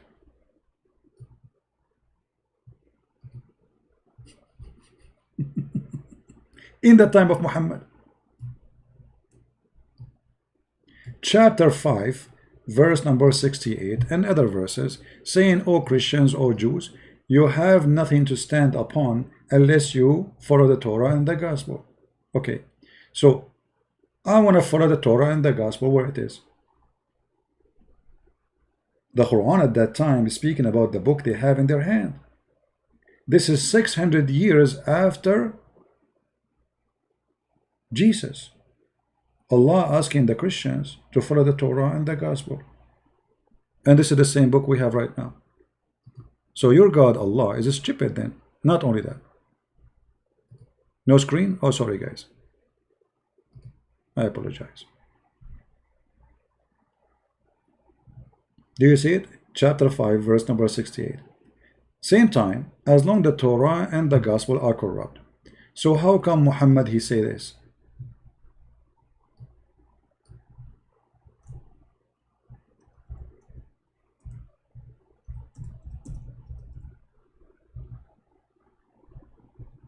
Take an oath. Let us see the hadith.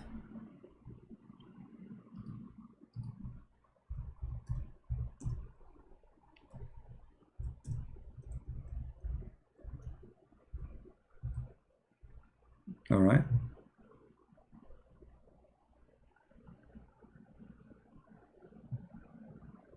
Because remember, Adnan, he can prove to us that the Torah and the gospel is corrupted.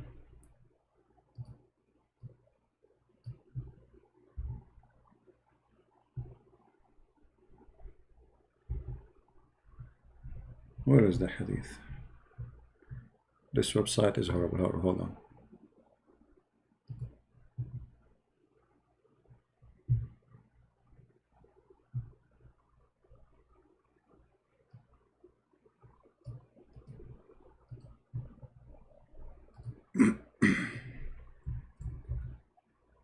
Here we go.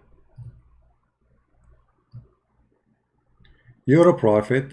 He told them, bring me the Torah, and he put it in a cushion. He said, Muhammad said, bring the Torah. They brought the Torah for him, and then he would draw the cushion from underneath of him. Look, he's treating the Torah with a lot of respect in the front of the Jews. He's a hypocrite. And he placed the Torah on it, saying, I believed in thee and in him who revealed thee.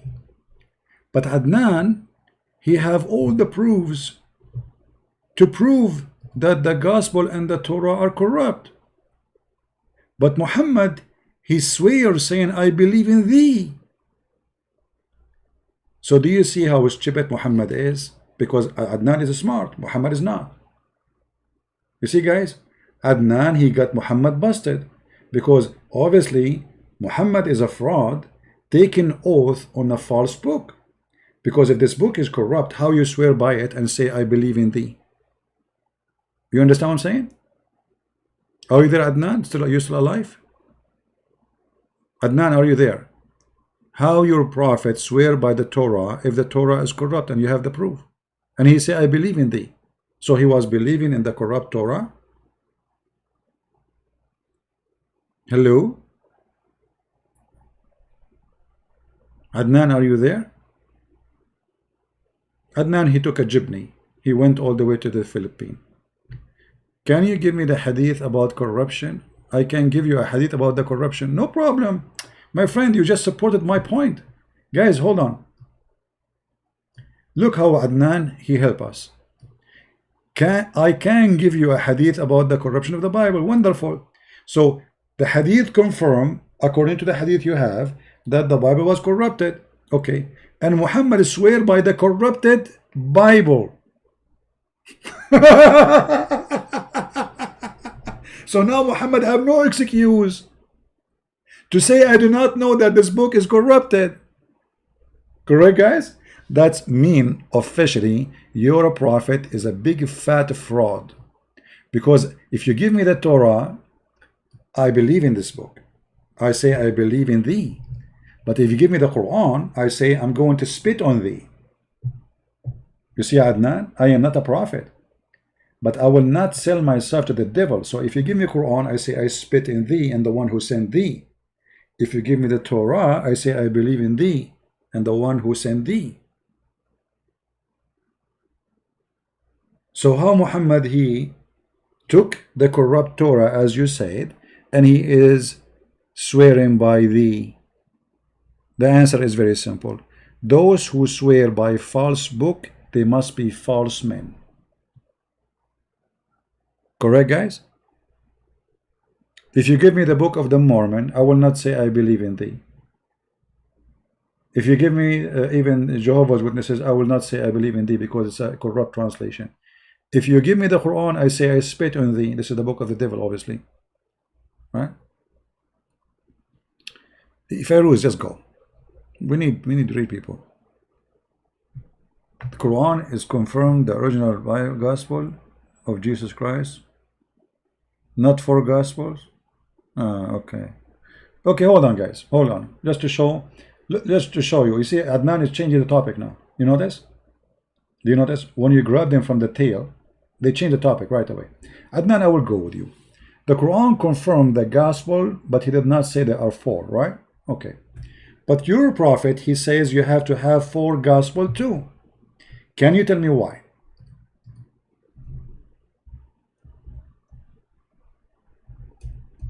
If it should be one, why Muhammad, he says, take the Quran from four? Are those Mark and Luke and John? But what? Why four? If we have one Quran and we should not have four writers, then why your prophet, he says, take the Quran from four?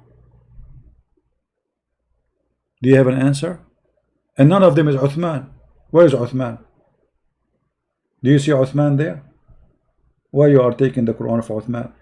Did he say Hafs, which came 200 years after Muhammad? Very stupid story.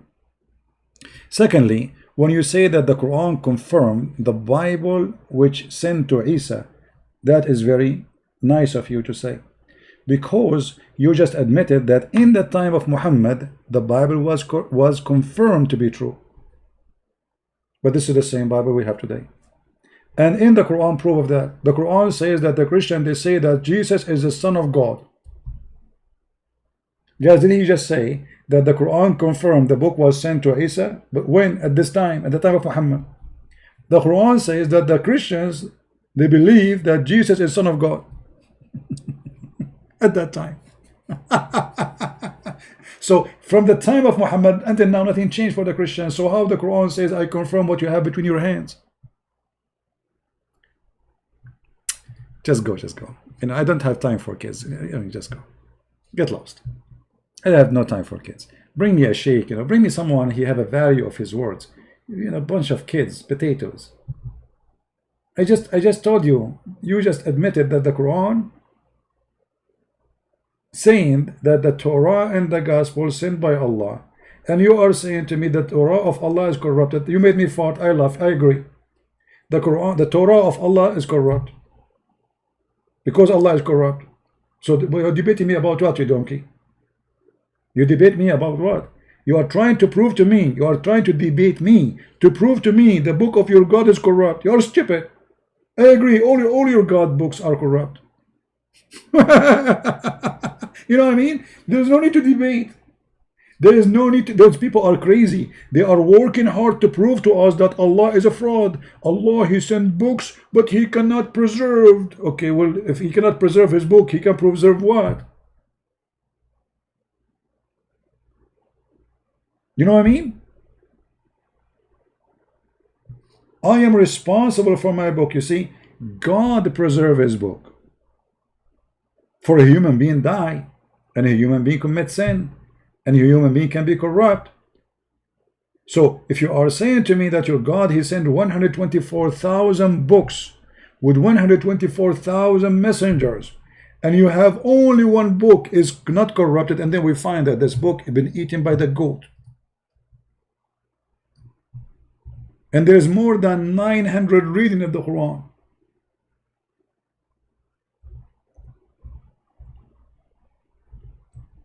And where are they?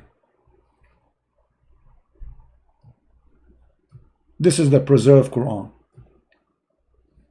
And you know what make me really upset? That this goat, from all the books, she did not choose except the 10-time breastfeeding for adult. This is the only reason for me to convince me to convert to Islam. I will convert like just for a few years to practice breastfeeding for adult. I will spend my life going between Morocco, Egypt, Iraq, Syria, etc., and practice Islam, breastfeeding for adult. I go to the houses. Hello, it's me you are looking for. Can I do breastfeeding for your wife? And because this is Islam teaching, brother, your wife, she will take off her breast and she will deliver them to me. Boom. And I'm hungry. I'm single for a long time. You can imagine what will happen when they give it to me. Like, this is real? Those are really breast, brother? Yes, brother. This is my wife. For free, brother. 10 times, brother. 10 times for free. If you do it at 11, we charge you, brother. This is religion. And you are talking about the Bible is corrupt. Look at this garbage. 10 times for adult breastfeeding. I mean, do you even have a brain?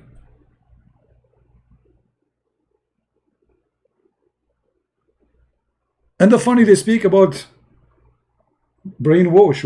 You guys are brainwashed by me. Why did I say to those people who they are here, if you believe in Christian prayers, I'm not a prophet, I'm no one, I'm not even a priest. I am a guy, when I walk, I carry my gun with me.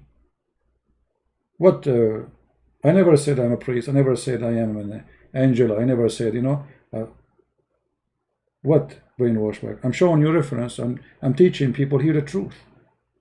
I am not a church leader. I never said I'm a prophet.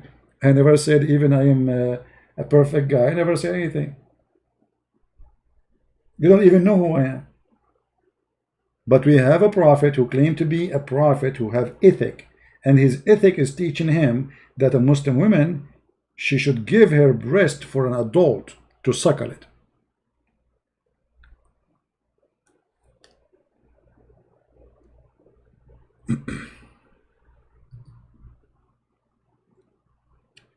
A static saying by year 2011 Muslim will pass Christian population. No, my friend, all those static are funny and dummy. You see those static, like they say, there is 1.6 billion. This is absolutely a lie. They count even the Christians as Muslims in those countries. You know what I mean? Like they count Ethiopia more than the half as a Christian. Sudan, you know, any the Christian in Indonesia, they count all the country as Muslims. So those account are or numbers are false. Secondly, the numbers of Muslims is the reason for Islam to collapse, not the opposite. And I'll explain to you how. You see, some countries, they are trying to practice Sharia law. Like there's a new wave in Indonesia, right? But that is making more people hate this God. So Indonesia is the biggest Islamic country in the world. If you see how many people live in Islam, you will not believe it. If you see how many of the Muslims, they hate to practice Islam, you will not believe it. Big numbers is not going to enforce Islam, is going to do the opposite. Because society will be poor, they have big number, no enough jobs, no enough money, no enough resource, no enough education. And those people who they are, you're trying to make them Muslim supposedly. So to say we have a population, what you can do with them? What is their power? What is their, let us say Indonesia is a 300 million population next to Israel, and they go in war. Which one is going to win? Israel of 7 millions. All of us, we knew Israel will win. So first of all, population can be a curse on you, not a blessing. Because if you cannot feed your population, that will not help you. Bangladesh, the second big populated country of Muslims. If we take those countries from the population, we will see Islam disappear. Where is the rest of Muslims? If you go to Bangladesh, you will not believe it. I mean, I feel sorry for them. So what population they are talking about? What that mean? What that would do?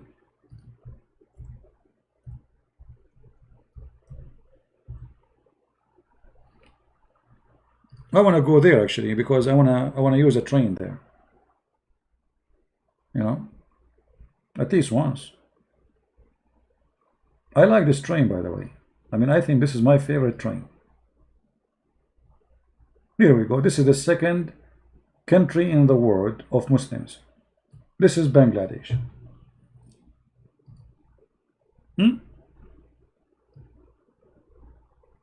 So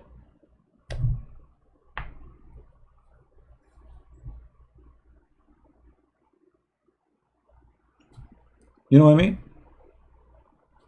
This country need to reduce their population so they can solve their problem. So having a huge population can be a curse. Crimes, rape, disgusting crimes. Because people, they can't survive. Look at this. I mean, imagine you live there. Thank God, thank you God, I don't live there. I'm not putting people down, by the way. I mean, they are poor people. I'm not making fun of them. But thank God I don't live there. So you have big population. Okay, what this population will do to you? You will control the world with it? No, it's useless. You can't even feed them.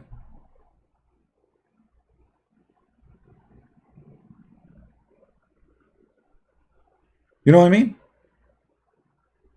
So when they speak about numbers, I laugh. I really laugh. Christians in Muslim countries are 10%, 15%, 20%, but they are the quality.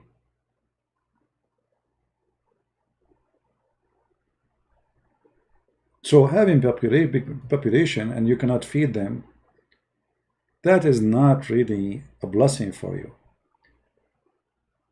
That is a curse. You are born there, you will not have a job, you cannot feed your kids, and there is no education, there is no health. I mean, what health? Look at this. Look at this. Look what's happening now in Corona. Like, you know, I saw a Muslim saying, do you know how big Corona happening in USA? My friend in USA, if somebody fought, you see it in the news. Nothing is hiding. But in Islamic countries, people are dying by tens of thousands, but nobody speak about it.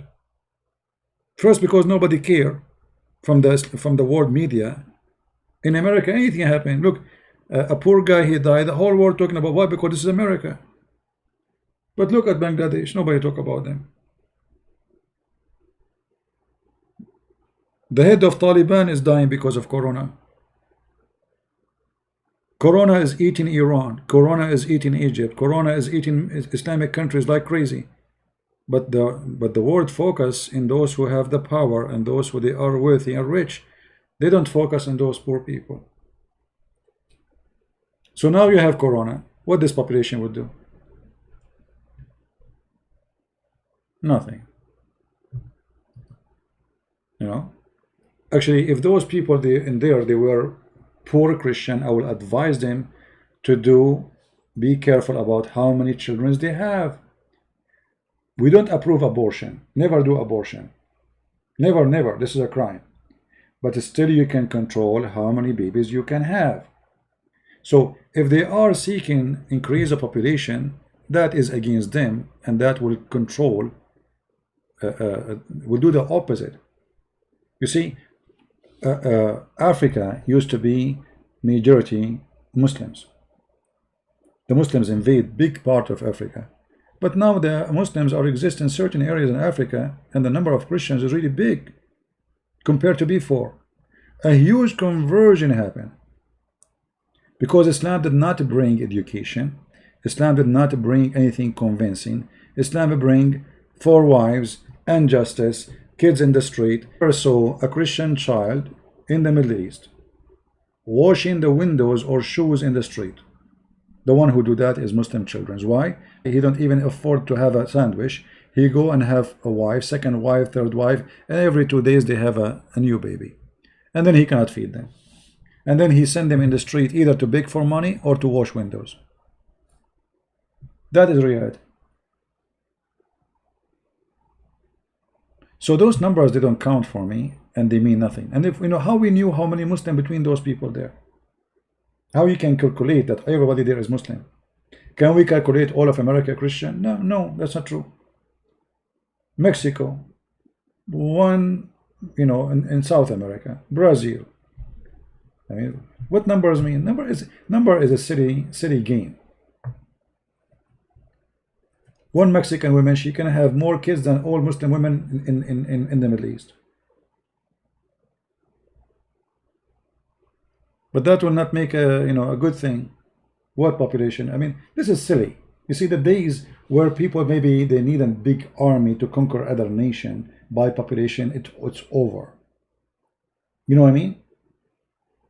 Like, let us say they became 10 billions. Still, you cannot fight America.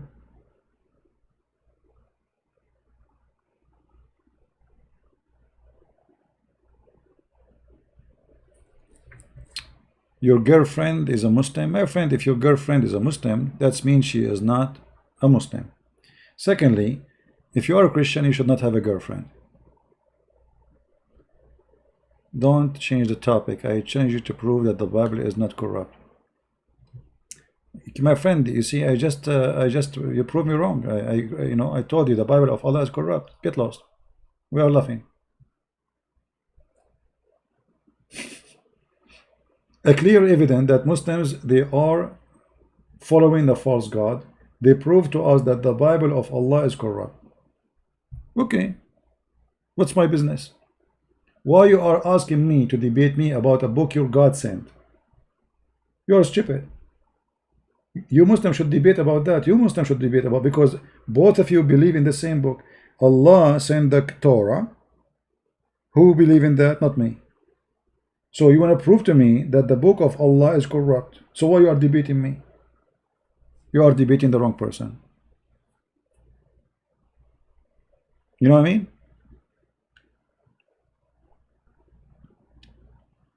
Do we have any, Abdul have any comment?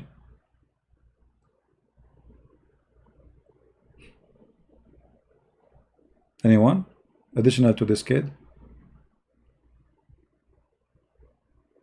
Never debate with Muslims about Bible being corrupt. If a Muslim, he says to you the Bible is corrupt, say, okay, the Bible of Allah is corrupt, thank you very much.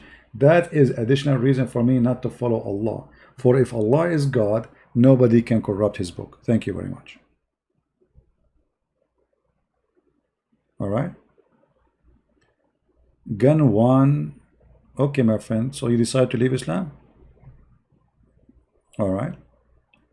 Do you like to call us Gun one? If you like to speak live on air, we'll be happy to hear you, to see that, you know, you decide to leave Islam. Here we go. Gun one. I don't know where Gun one from. Thanks, CP. I am 56 years old. You have opened my eyes. I don't open your eyes, my friend. God help us. God use us. And the truth will set you free, not me. And I leave Islam. That's wonderful. I'm happy for you. But I would like to invite you to accept the Messiah, my friend. Leaving Islam is not enough for me. There is something way still we need to accomplish. Because leaving a cult and still we are not living the truth, that will not really be a good thing at the end of the day. So if you need help, I will be happy to help you. So may the Lord, He have you in His heaven and you join His kingdom. Let me know if you need any help. I will be happy to help you. You know, whatever they say, whatever the Muslim they say, I find that there is nothing comforting as the Messiah. All the garbage they come with. Your book is corrupt, etc. Can you corrupt the miracles of Jesus? You cannot. The Quran agree and admit that Jesus resurrect people from death. The Quran agree that Jesus make the blind see. He can even tell you what you hide in your houses. The Quran agree that Jesus right now is living in heaven. This is all is act of God. You want to claim that this is from Allah, prove it. Your Allah could not make Muhammad alive. Your Allah could not make the blind see. Your Allah could not make the leper healed. Your Allah, even Muhammad died from poison and He could not heal him. So you can say all the lies you want, but in your book you have to admit that Jesus is a unique person, which even your God cannot be a competition with Him. If we ask a Muslim, where is Jesus now? He will say in heaven. Thank you very much. Right? Everybody is dead as dust. I will be dead. He will be dead. And then maybe we will be remembered by people one day. Maybe we will be not. But the Messiah, the one you are talking about, you idiot, is right now in heaven listening to us. We are talking about the living Messiah. So look at this madness. Those people believe that the Messiah is alive for thousands of years, and God knows for how long, according to the religion, Jesus will be alive, and then He will come back. And you know, the funny is that who is the one who will complete the story? Jesus. Who is the one who will overcome the devil? Jesus. Who is the one who will kill the devil? Jesus. So who is the hero? Muhammad. You know what I mean? Just to show you the stupidity of this religion. Who is the one who is going to bring victory in the day of judgment? They say Isa, supposedly Jesus. Who is the one who will destroy the Antichrist? Jesus. Who is the one when the Antichrist and the Shaitan, he see him, he melt as salt dissolved in water? Isa. Okay, who is the most powerful prophet? They say Muhammad. Isn't it amazing? I mean, I never saw stupidity, hypocrisy, madness, corruption as this religion. How you are saying to me that he is the one? Okay, so now we are watching a movie. Let us forget about Isa and Muhammad. A movie, action movie. Everybody die except Sylvester Stallone. Who is the hero? Muhammad. Muhammad die, he is the hero. But who is the one who killed the mafia? Sylvester Stallone. Who is the hero? Muhammad. Who is the one who killed the devil? Isa.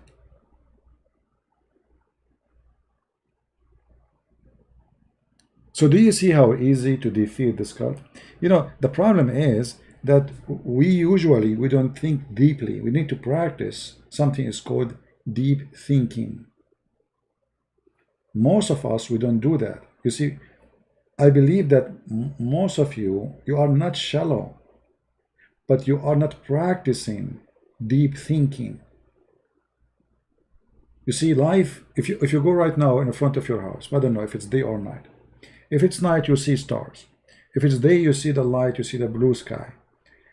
But you have to make reasoning for things around you in order to recognize where are you, what you belong to, what do you see. If I am a shallow person, I see things but I don't think about it. They are there. Same things are there. You will notice that we might go, let us say all of us, we are in one room. And then all of us, we have a picture in front of us, and then somebody come and he says, I will give you pen and paper, and I want each one of you to describe this picture to you, which is all of you, you see it in the wall. There's a picture there. You will find that it's one of us, he have a lot more details for the same pictures, and some of us, they have very little details. But it's the same picture.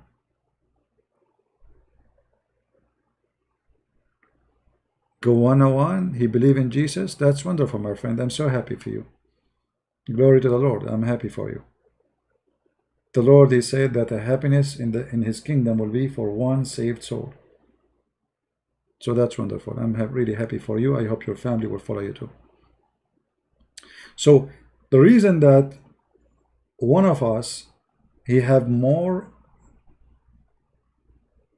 let us say, he noticed more items in the same pictures because he is more deep thinker.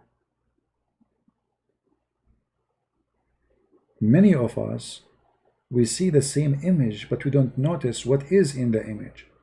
So in order for me to learn about noticing, I need to think, practice. We need to be people who always think about things exist around us. Like when the Muslim, he says to us that the Bible is corrupt, and then he says to us that the Bible is sent by Allah. I mean, this is the most stupid statement ever, because you aren't accusing me, you're accusing your God. You know what I mean?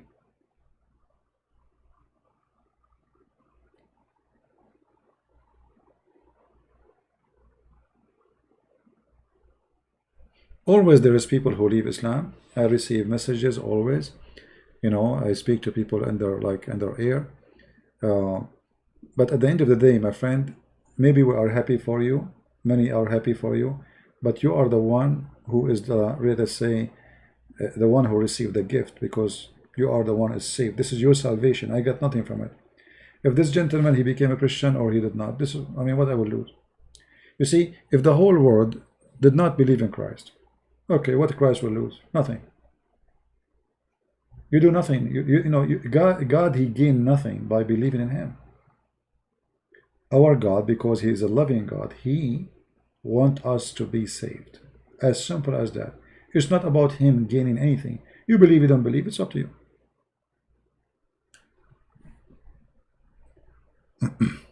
No, we believe that the Bible of Allah is corrupt, for Allah is a fraud. And we answer you about that. Get lost again. The Messiah said that the earth and the heaven will be destroyed and my words will not. You are a fraud like your prophet. A true believer in a true God, he will never even say that his God, he sent a book and his book is destroyed. That is a shame. And because you people have no shame, you say such a statement against your God, not against my God. For you believe that this book is sent by your God. And then you say that the book sent by your God is corrupt. That means you are accusing your God to be a false God. A Sunni Muslim, he said, the Muslim don't accept muta. It's a lie. You see, the Muslim, if you have my book, Sex and Allah, you will find that the Muslim Sunni, they just replace the name of the muta. They have other muta. As an example, zawaj, a friend, misyar, urfi. Zawaj, a friend is you have a friend, it's like a girlfriend, and you want to sleep together, but you don't want to live together. So what do? You agree every few days or 1 week or 2 weeks, go to the hotel, sleep together, and then she go home and you go home. They do muta. And you have to give her money still. Yeah. So first of all, the muta is in the Quran, have nothing to do with Shia or Sunni. The Muslim Sunni, they claim that the muta is abrogated Where is the verse of abrogation? Show us. They say it's in the hadith, but we have hadith, which is strong hadith, saying that the mut'ah practiced by Muhammad and by the caliphate who came after him.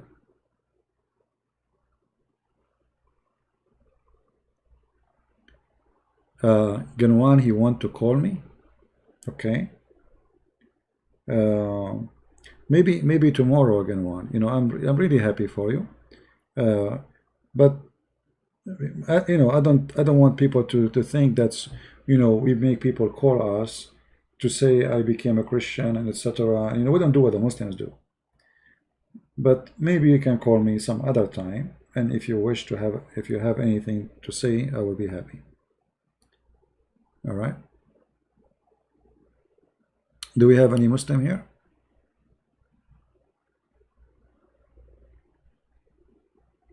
Do we have any Ustad here? Any Ustad? Well, my Skype is not open, and I don't really feel like taking any call right now. Do we have any Ustad?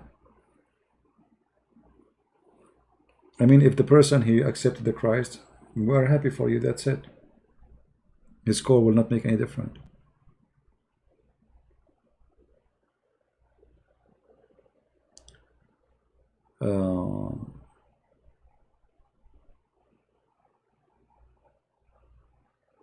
Assassin and Islam is very interesting topic.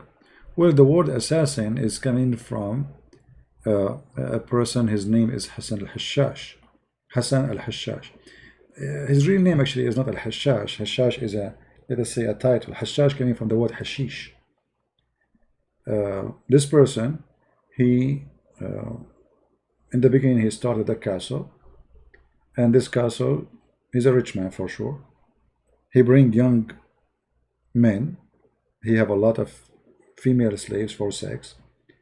They drink, they dance, you know, and then after all of this, every day in the morning, he do like a teaching for them. So he teach them that the Quran have out and inside, inner and outside. For them, they believe in the inside meaning, not the outside meaning, which mean whatever he wanna give interpretation for the Quran. So those, they call them the batiniyin, which mean the stomach. Let us say the stomach of the Quran, what is inside the Quran. Anyway, so this guy, he start bringing those young kids.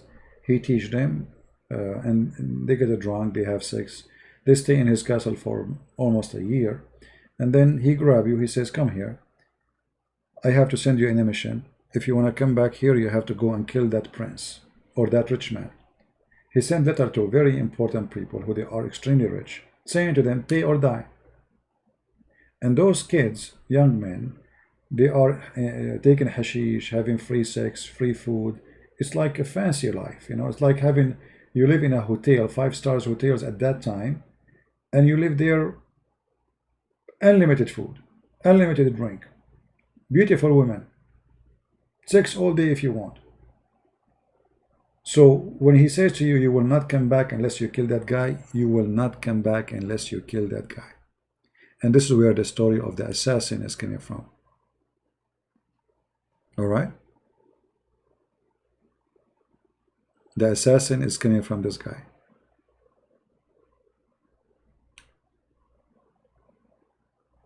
And by the way, this guy, he have, you know, he start with one castle, and then he control a huge area all the way from Persia, all the way through Iraq, and then all the way to the seaside of Syria. He became a very powerful man. All kings at his time, they fear him, because he can kill you, you know. He have like suicide bombers now, you know. Pay us. The same as Yasser Arafat in his time. Yasser Arafat, his living business was, when he started his business as a terrorist, they kidnap airplanes. And European, because they are, I mean, European government are very stupid. Their airport is very easy to betray. They don't check. There is no security.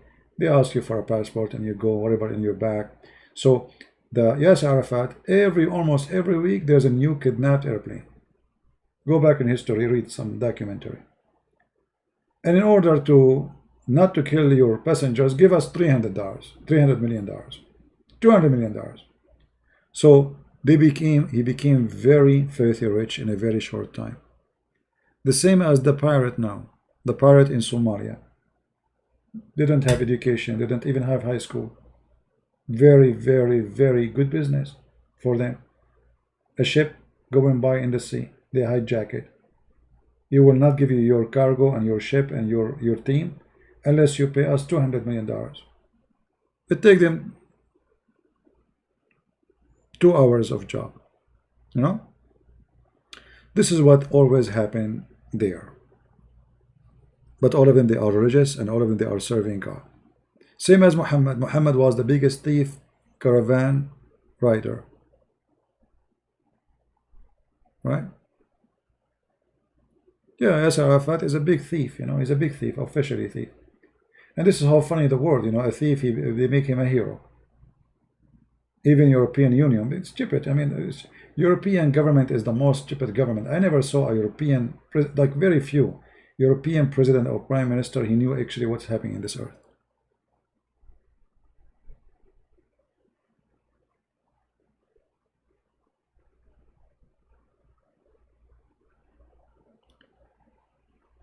I tried, but all from Muslim version. I don't know what you're talking about.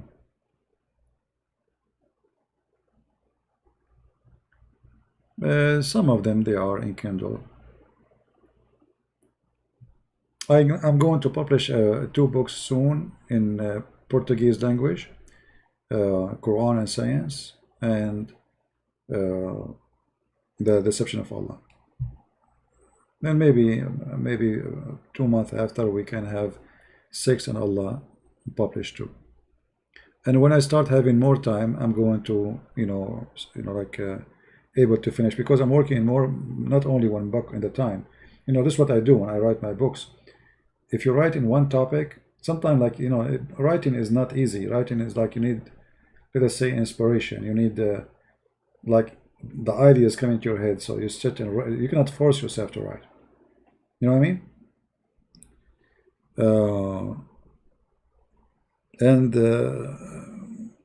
My experience is, as long as I'm going live on air, like now, if I finish, I will not find myself in the mood of writing anything. It takes a lot of your energy and a lot of your, let us say, comfort. Anyway, guys, remember always one thing. Anyone he say to you anything, even if he's a Christian, don't take what people they say to you for granted. And I tell you that this is a very good advice. Because if you take what people say to you, including me, that's mean you decide not to think. You decide not to study. You decide to be lazy. And what if the person who is saying to you something, he's wrong? You know what I mean? What if the information is not right?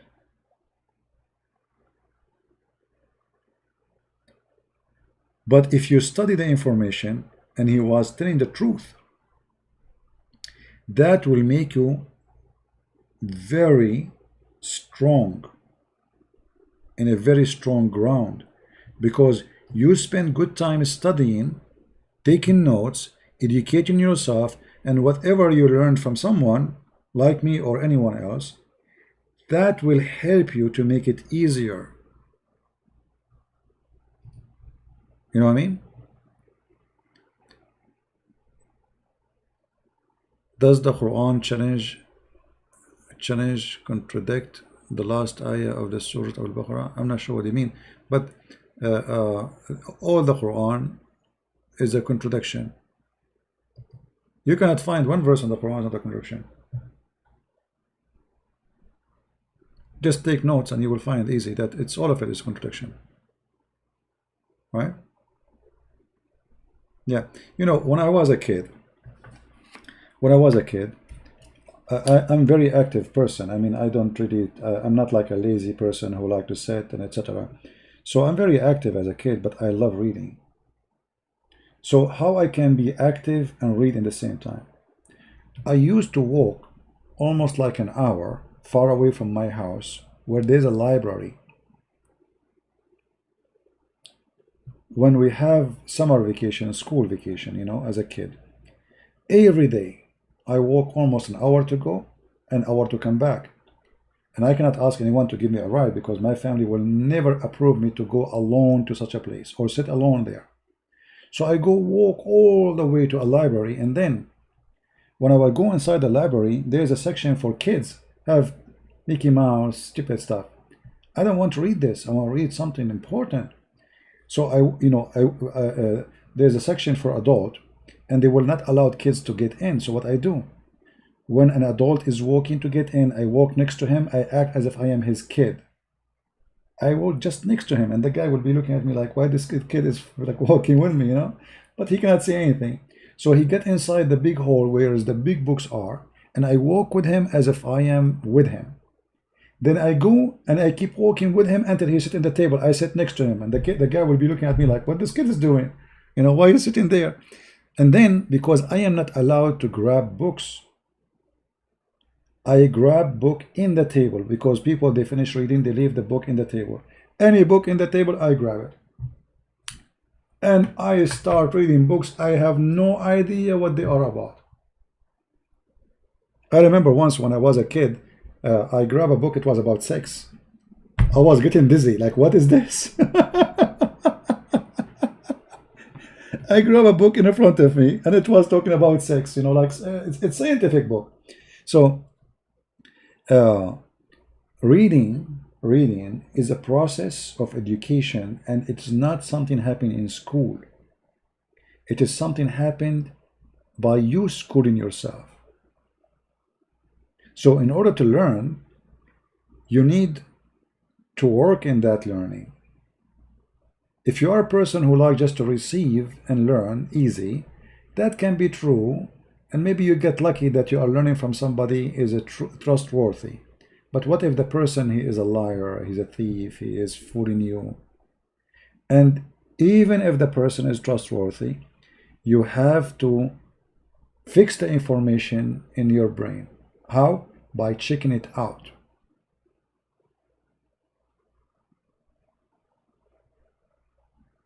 What type of library? No, it's actually a wonderful library. They have all kinds of books. What's wrong? I mean, if you have a book about sex, is that bad? It's a book about, sexuality. See, books about such a topic is not bad. You know, studying a human being behavior, those are not, sex is not bad. It is what we do with sex. What is sex for us? God, he created sex for a reason. It did not happen that we are attracted to sexuality. So nothing wrong with that. But we are not talking about Playboy magazine. We're talking about scientific book.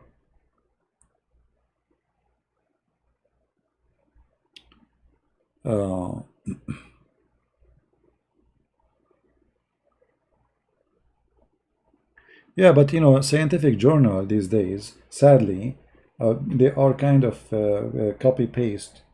Very few people, they do scientific study, whatever the topic, because science can be even about history. But those journal, as I notice, that people are not really doing real studies as much it is searching patterns. Patterns. I'm sure you know. I look like you know the topic. It's like like Darwin. Darwin is not a scientist. Darwin is an observer. So he was trying to observe things around him, and from his observation, he tried to make conclusion. And most likely his conclusion is wrong. So there is people who they make real research, and there is people who try to copy other people's search, and there is people who do their own observation, and they come with their own, like they say, they discover such a kind of pattern happen or repeated pattern, and they say this is science. But the fact, this is not really science.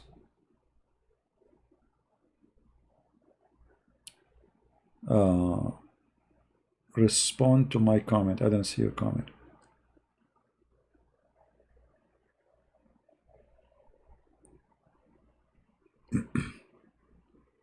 Yeah, you know, people, they like now, you see, is our science collapse with Corona.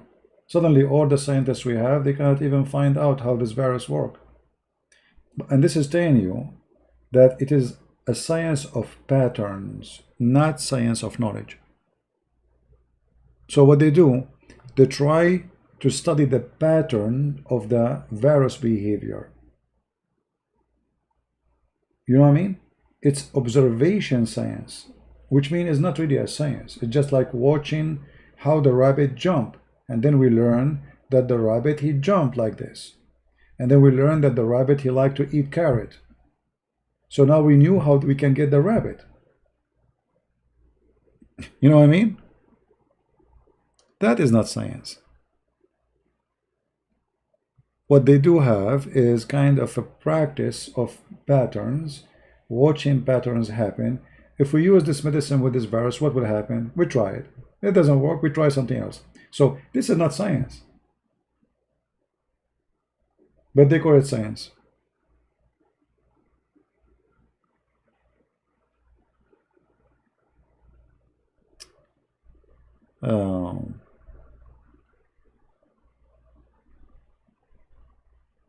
Yeah, it's not science. You know, I remember I told you before, like I have, if I drink too much coffee, that impact my throat. Actually, this is why my voice now is not really, I mean, not now, every day almost, is not really good as it should be, because I drink coffee.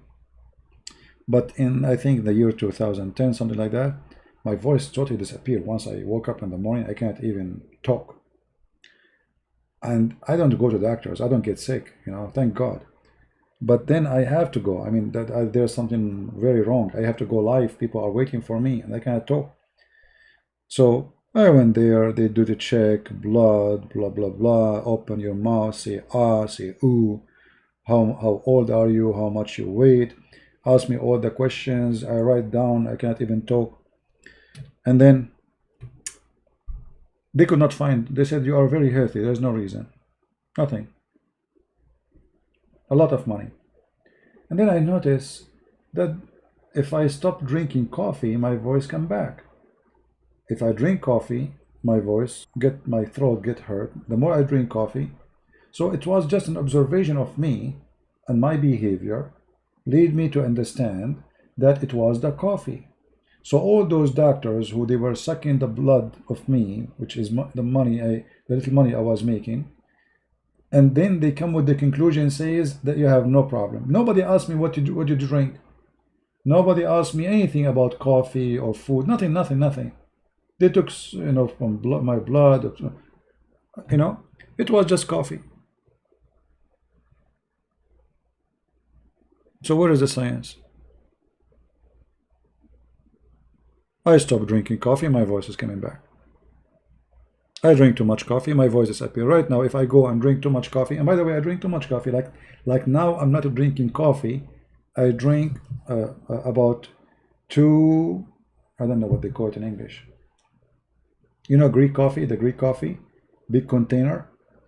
I make one in the morning and then I make one afternoon. So each one of those have maybe about, I mean, this is a very strong coffee. It's not like American coffee. This is not water. This is real coffee. So now supposedly I'm not drinking coffee, yet I drink 2 heavy duty a day. Before I used to drink way more, to the point my lips are dark. You believe it? My lips are dark because of coffee. This is how much coffee I drink used to be.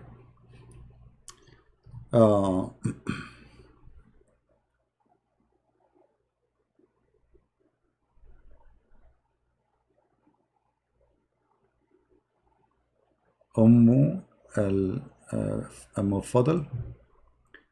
Okay. Yeah, you see that's because you have a confusion.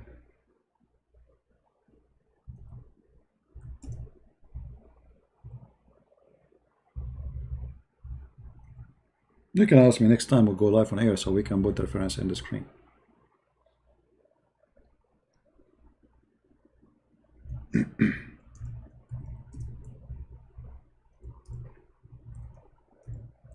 Maybe I can grab the reference right now. Let us see.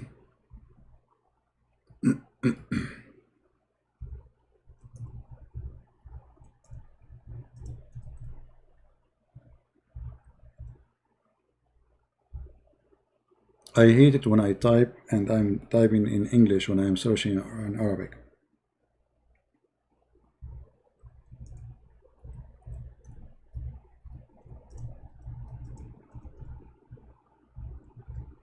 Let us see.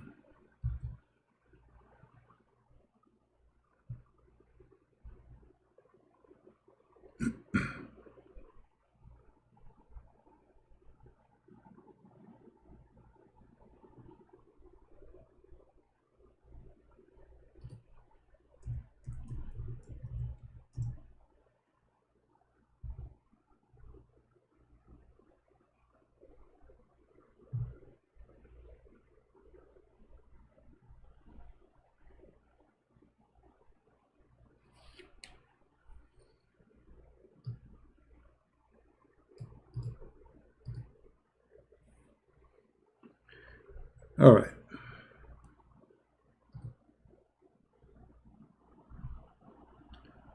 Are you there, the one who asked?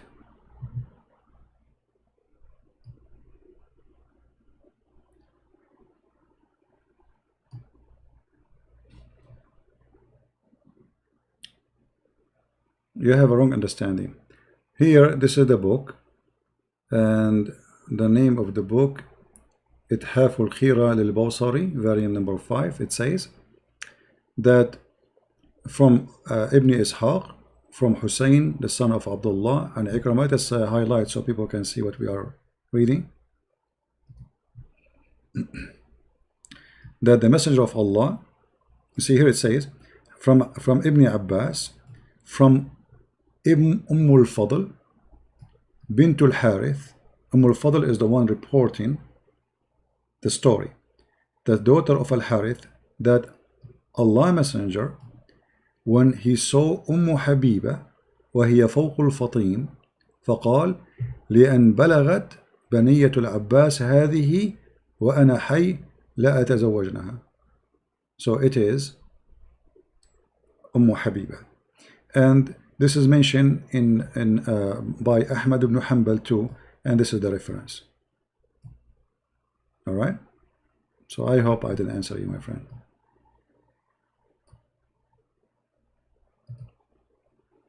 All right.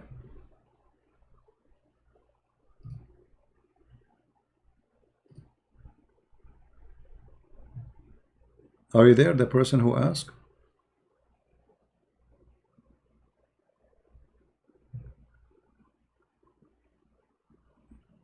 Did you see the reference? Yeah, so we know I don't say things unless I'm sure from it.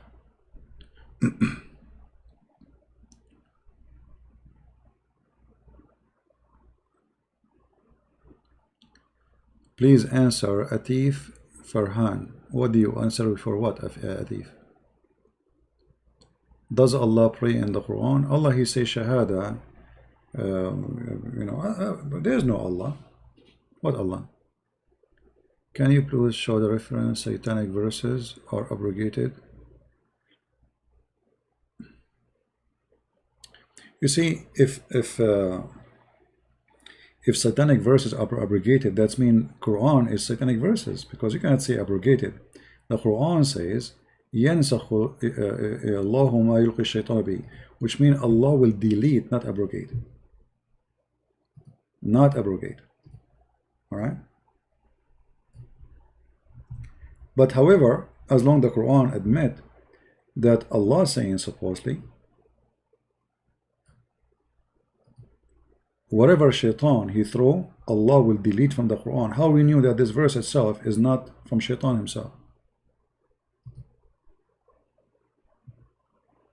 He's asking the link you showed early for his reference. Link about what? What reference? Atif, I'd respond many times. I keep asking you, what do you want? I mean, what I would do, I have many people asking me question. You keep saying to me, can you answer me? Can you answer me? What is the question? I don't respond to anything. So all this time I'm responding to people, and now I don't respond to anything. So what I was doing for the last 2 hours?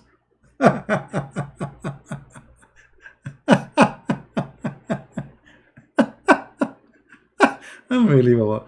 You know, some people, they are like kids. They think I'm their waiter, and I see nothing but them. We have 700 people. They are texting, and I'm watching the chat, looking for reference, answering this guy and that guy, and now you are complaining. Go, leave. Don't come here. Okay, Christian Prince is not answer you. Don't give him don't pay him salary. Fire him.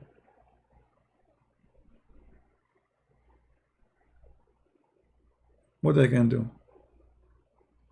Can you please share replacement, if any, because what delete he bring better? Yeah, that is that different verse, but he was asking about the satanic verses. But you see here the verse saying that whatever shaitan he throw in the mouth of Muhammad, Allah will take it off. But that's mean. I answered him about al-Fadi. What Fadi? I showed him it's Habiba. So what I did in the screen? Oh, you mean the guy who was asking for reference? Well, those references exist in many places, you know. But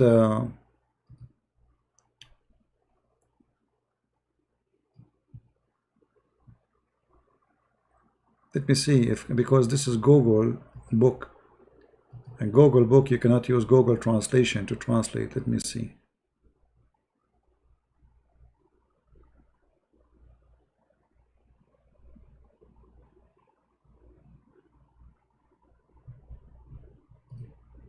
Right now I don't see the chat because I'm looking for reference.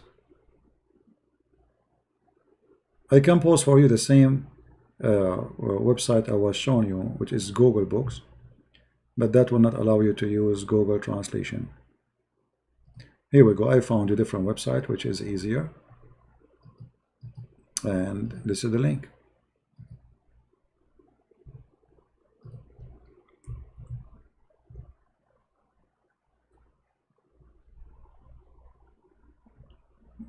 All right.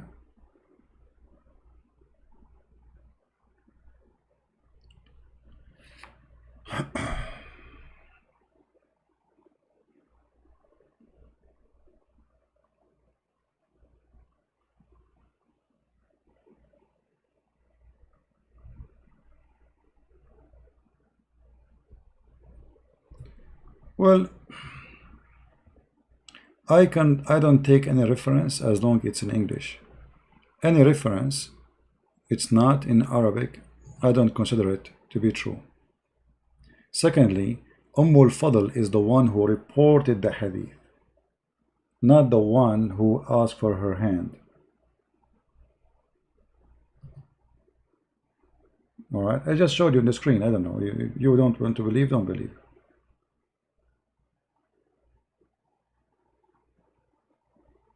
All right.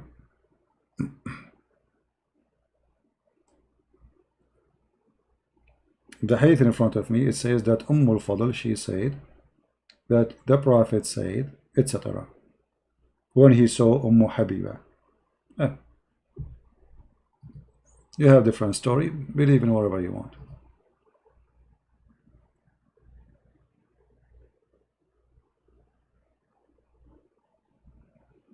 Muslim books, by the way, are confusing books.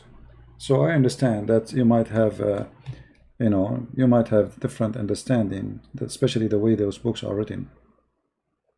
But for me, what I know, it is Habiba. Maybe you have a better knowledge than mine.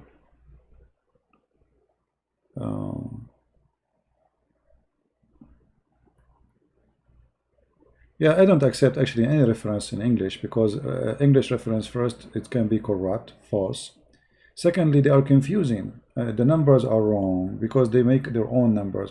If you go and read Ibn Kathir in English and read Ibn Kathir in Arabic, you will find that there's no match. You know, There's no match.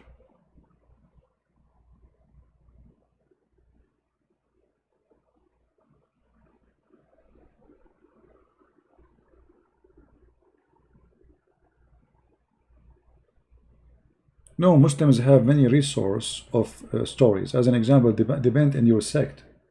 Each sect have different story for the same story. Even the names change. The same as Muhammad. As an example, Muhammad, he could not quote even once correct name.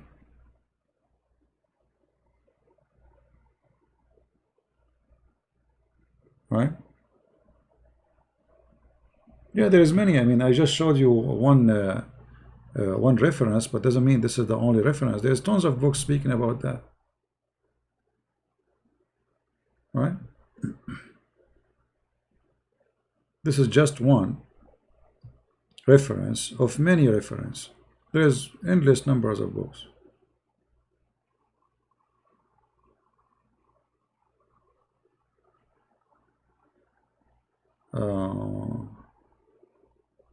Actually, here I just found this website. Look like it's a translation, Google translation for a link. I just click in it. Here we go. Let me send it for you.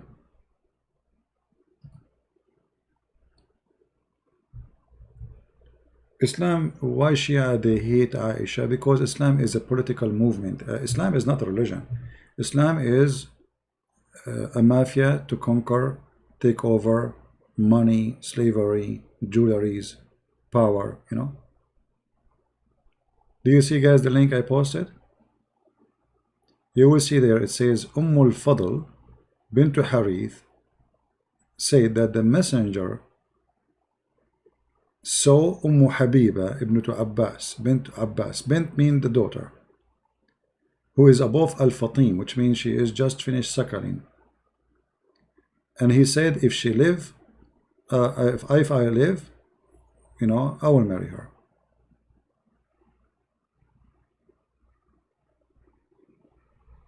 Do you see it, the one who asked me? Here we go, you have it even in English.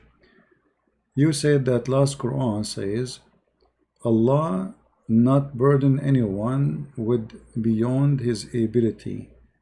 But you say Allah burden people to proceed Quran, which they are unable to do. You say it's a contradiction. You see, if you go over any words the Quran says, you will find that there's a contradiction.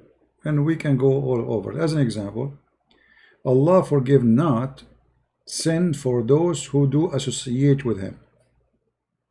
Correct? Okay. And then Allah forgive those who believe in him. So, do you forgive those who associate with you or you don't? Because if those who associate with you, you don't forgive them, that means the statement is mistaken. You should say, I forgive not those who associate with me and never repent.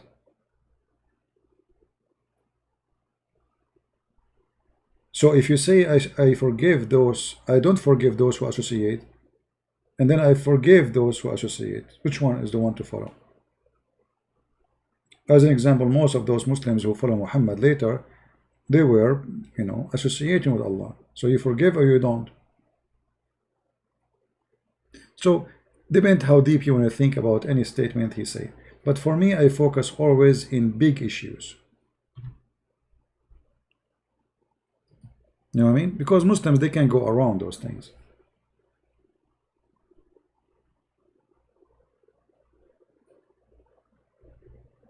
Okay, Atif, just take a hike, my friend. I'm done with you. You are here just to complain. Just go.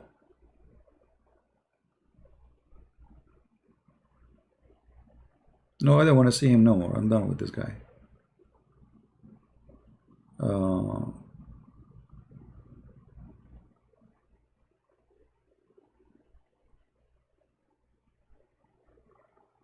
All translations, in any translation in the Quran, not only Yusuf Ali, is fabricated. I never find any translation is correct.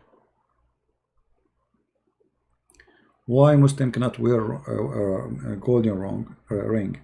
Muhammad, he you know, he got a golden ring. Some story they say he killed a Jew and he took it.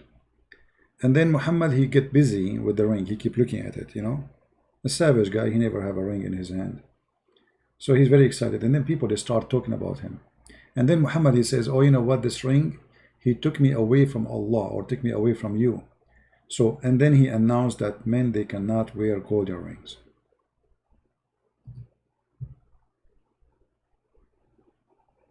And the question here, why Allah did not say such a thing? I mean, where Muhammad he come with this?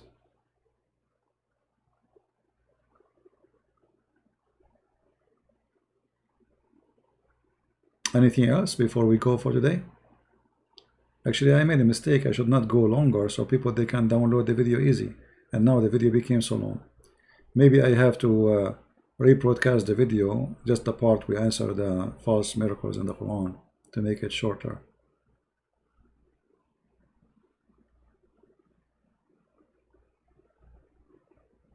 Anything else?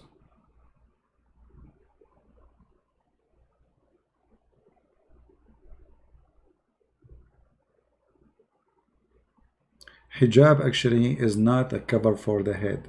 Hijab is a curtain. See, mistakenly, Muslims, they are the last one to know. Hijab never was something you put in the head. You know, if you go right now in the Quran and you type the word hijab, what you will see? Curtain. Read chapter 7, verse number 46. And between them, there's a curtain. There's a veil between them. Do you see it? Do you see it? This is the veil here is translation for the word hijab. So it is something you put between you and someone else, not something in the top of you. Are you following? So hijab is not a wear in the head. And you can go like, you know, chapter 17, verse number 45. The same. You put between them a curtain, a hijab, between them, not something in the top of you. Chapter 19, verse number 17. Suppose this is about Mary, the mother of Christ. She placed a screen herself, a curtain. This is hijab. So she was behind the curtain, so they didn't see her. So all of this, and even you see Allah himself, he have a hijab. Chapter 42, verse number 51. Allah never speak to anyone except from behind a curtain. You see it? We mentioned that many times about Muhammad death. It's okay, guys. Today, you know, like we are finished for today. Maybe tomorrow, or when we go live on air again, ask me those questions. I will be happy to give you more reference. Because, you know, as you know, I mean, this is really endless. However, for me, I always have a pleasure to speak to all of you. Forgive me if sometimes I lose my patience, because this is really need a lot of patience. Because imagine you say the same thing always, and then the people ask you the same question again. I mean, you give reference yesterday, and then the second day they ask you for the same question. Sometimes even the same day, in the same minutes, people, they say he did not answer us, as you just saw. You need a lot of patience. And whenever you do, people are not happy. I don't know what to do. However, I'm really grateful for all of you. Those who like me and those who don't like me, it's okay. For me, it's very important that I am sharing the truth, and the truth will set you free. I'm doing this to the Lord, and He is doing it to you. Which means the good thing is coming from the Lord, not from me. For me, I'm just a human being who do bad and good. Sometimes I do bad more than the good. Sometimes I do good more than the bad. However, whatever good is coming to you from the Lord, not from me. The Lord, He uses the one He chooses, and it's up to you to use it as you wish. The Lord, He says, for free you took, for free you give. And if we have little knowledge to share with you, I will be happy always to share it. And what I have is very little compared to what is in this world. You know, maybe the Lord, He wants me to be a person to guard the truth, in front of the cult of Islam so your children will not be deceived. And I hope that soon we will have more and more people who they can do what I am doing and even better. And why not? The Lord who created me, he can create way better than me. I am no one. And he can make somebody who come with an amazing knowledge, as long the knowledge is used for his good to help people, that will be wonderful, and we should support that person. So I say thank you for all of you. I pray that the Lord will open the eyes of the Muslims to see the truth, and the truth always will prevail. Don't never be worried about we as a Christians. Maybe some of you saying, oh, Islam might take over. Islam will never take over anything, because Islam does not exist. What you see today is Muslims fabricating their own Islam. Islam, the true Islam, does not exist. Not a single Muslim country want to practice Islam. Not even in Saudi Arabia. Look around you, my friend. Where is Islam? It does not exist. Islam, if there is no government, there is no Islam. And all the Islamic government are not Islamic. Because as long as they don't have Sharia Allah and 100% Sharia Allah, not 5%, it means Islam is not exist. So Islam is not really, I'm not really worried about Islam taking over anything. Islam is a joke. Islam is destroyed. Islam is millions of sects. Each one of them is opposing each other. And they are killing each other as we speak. And the house of the devil is divided.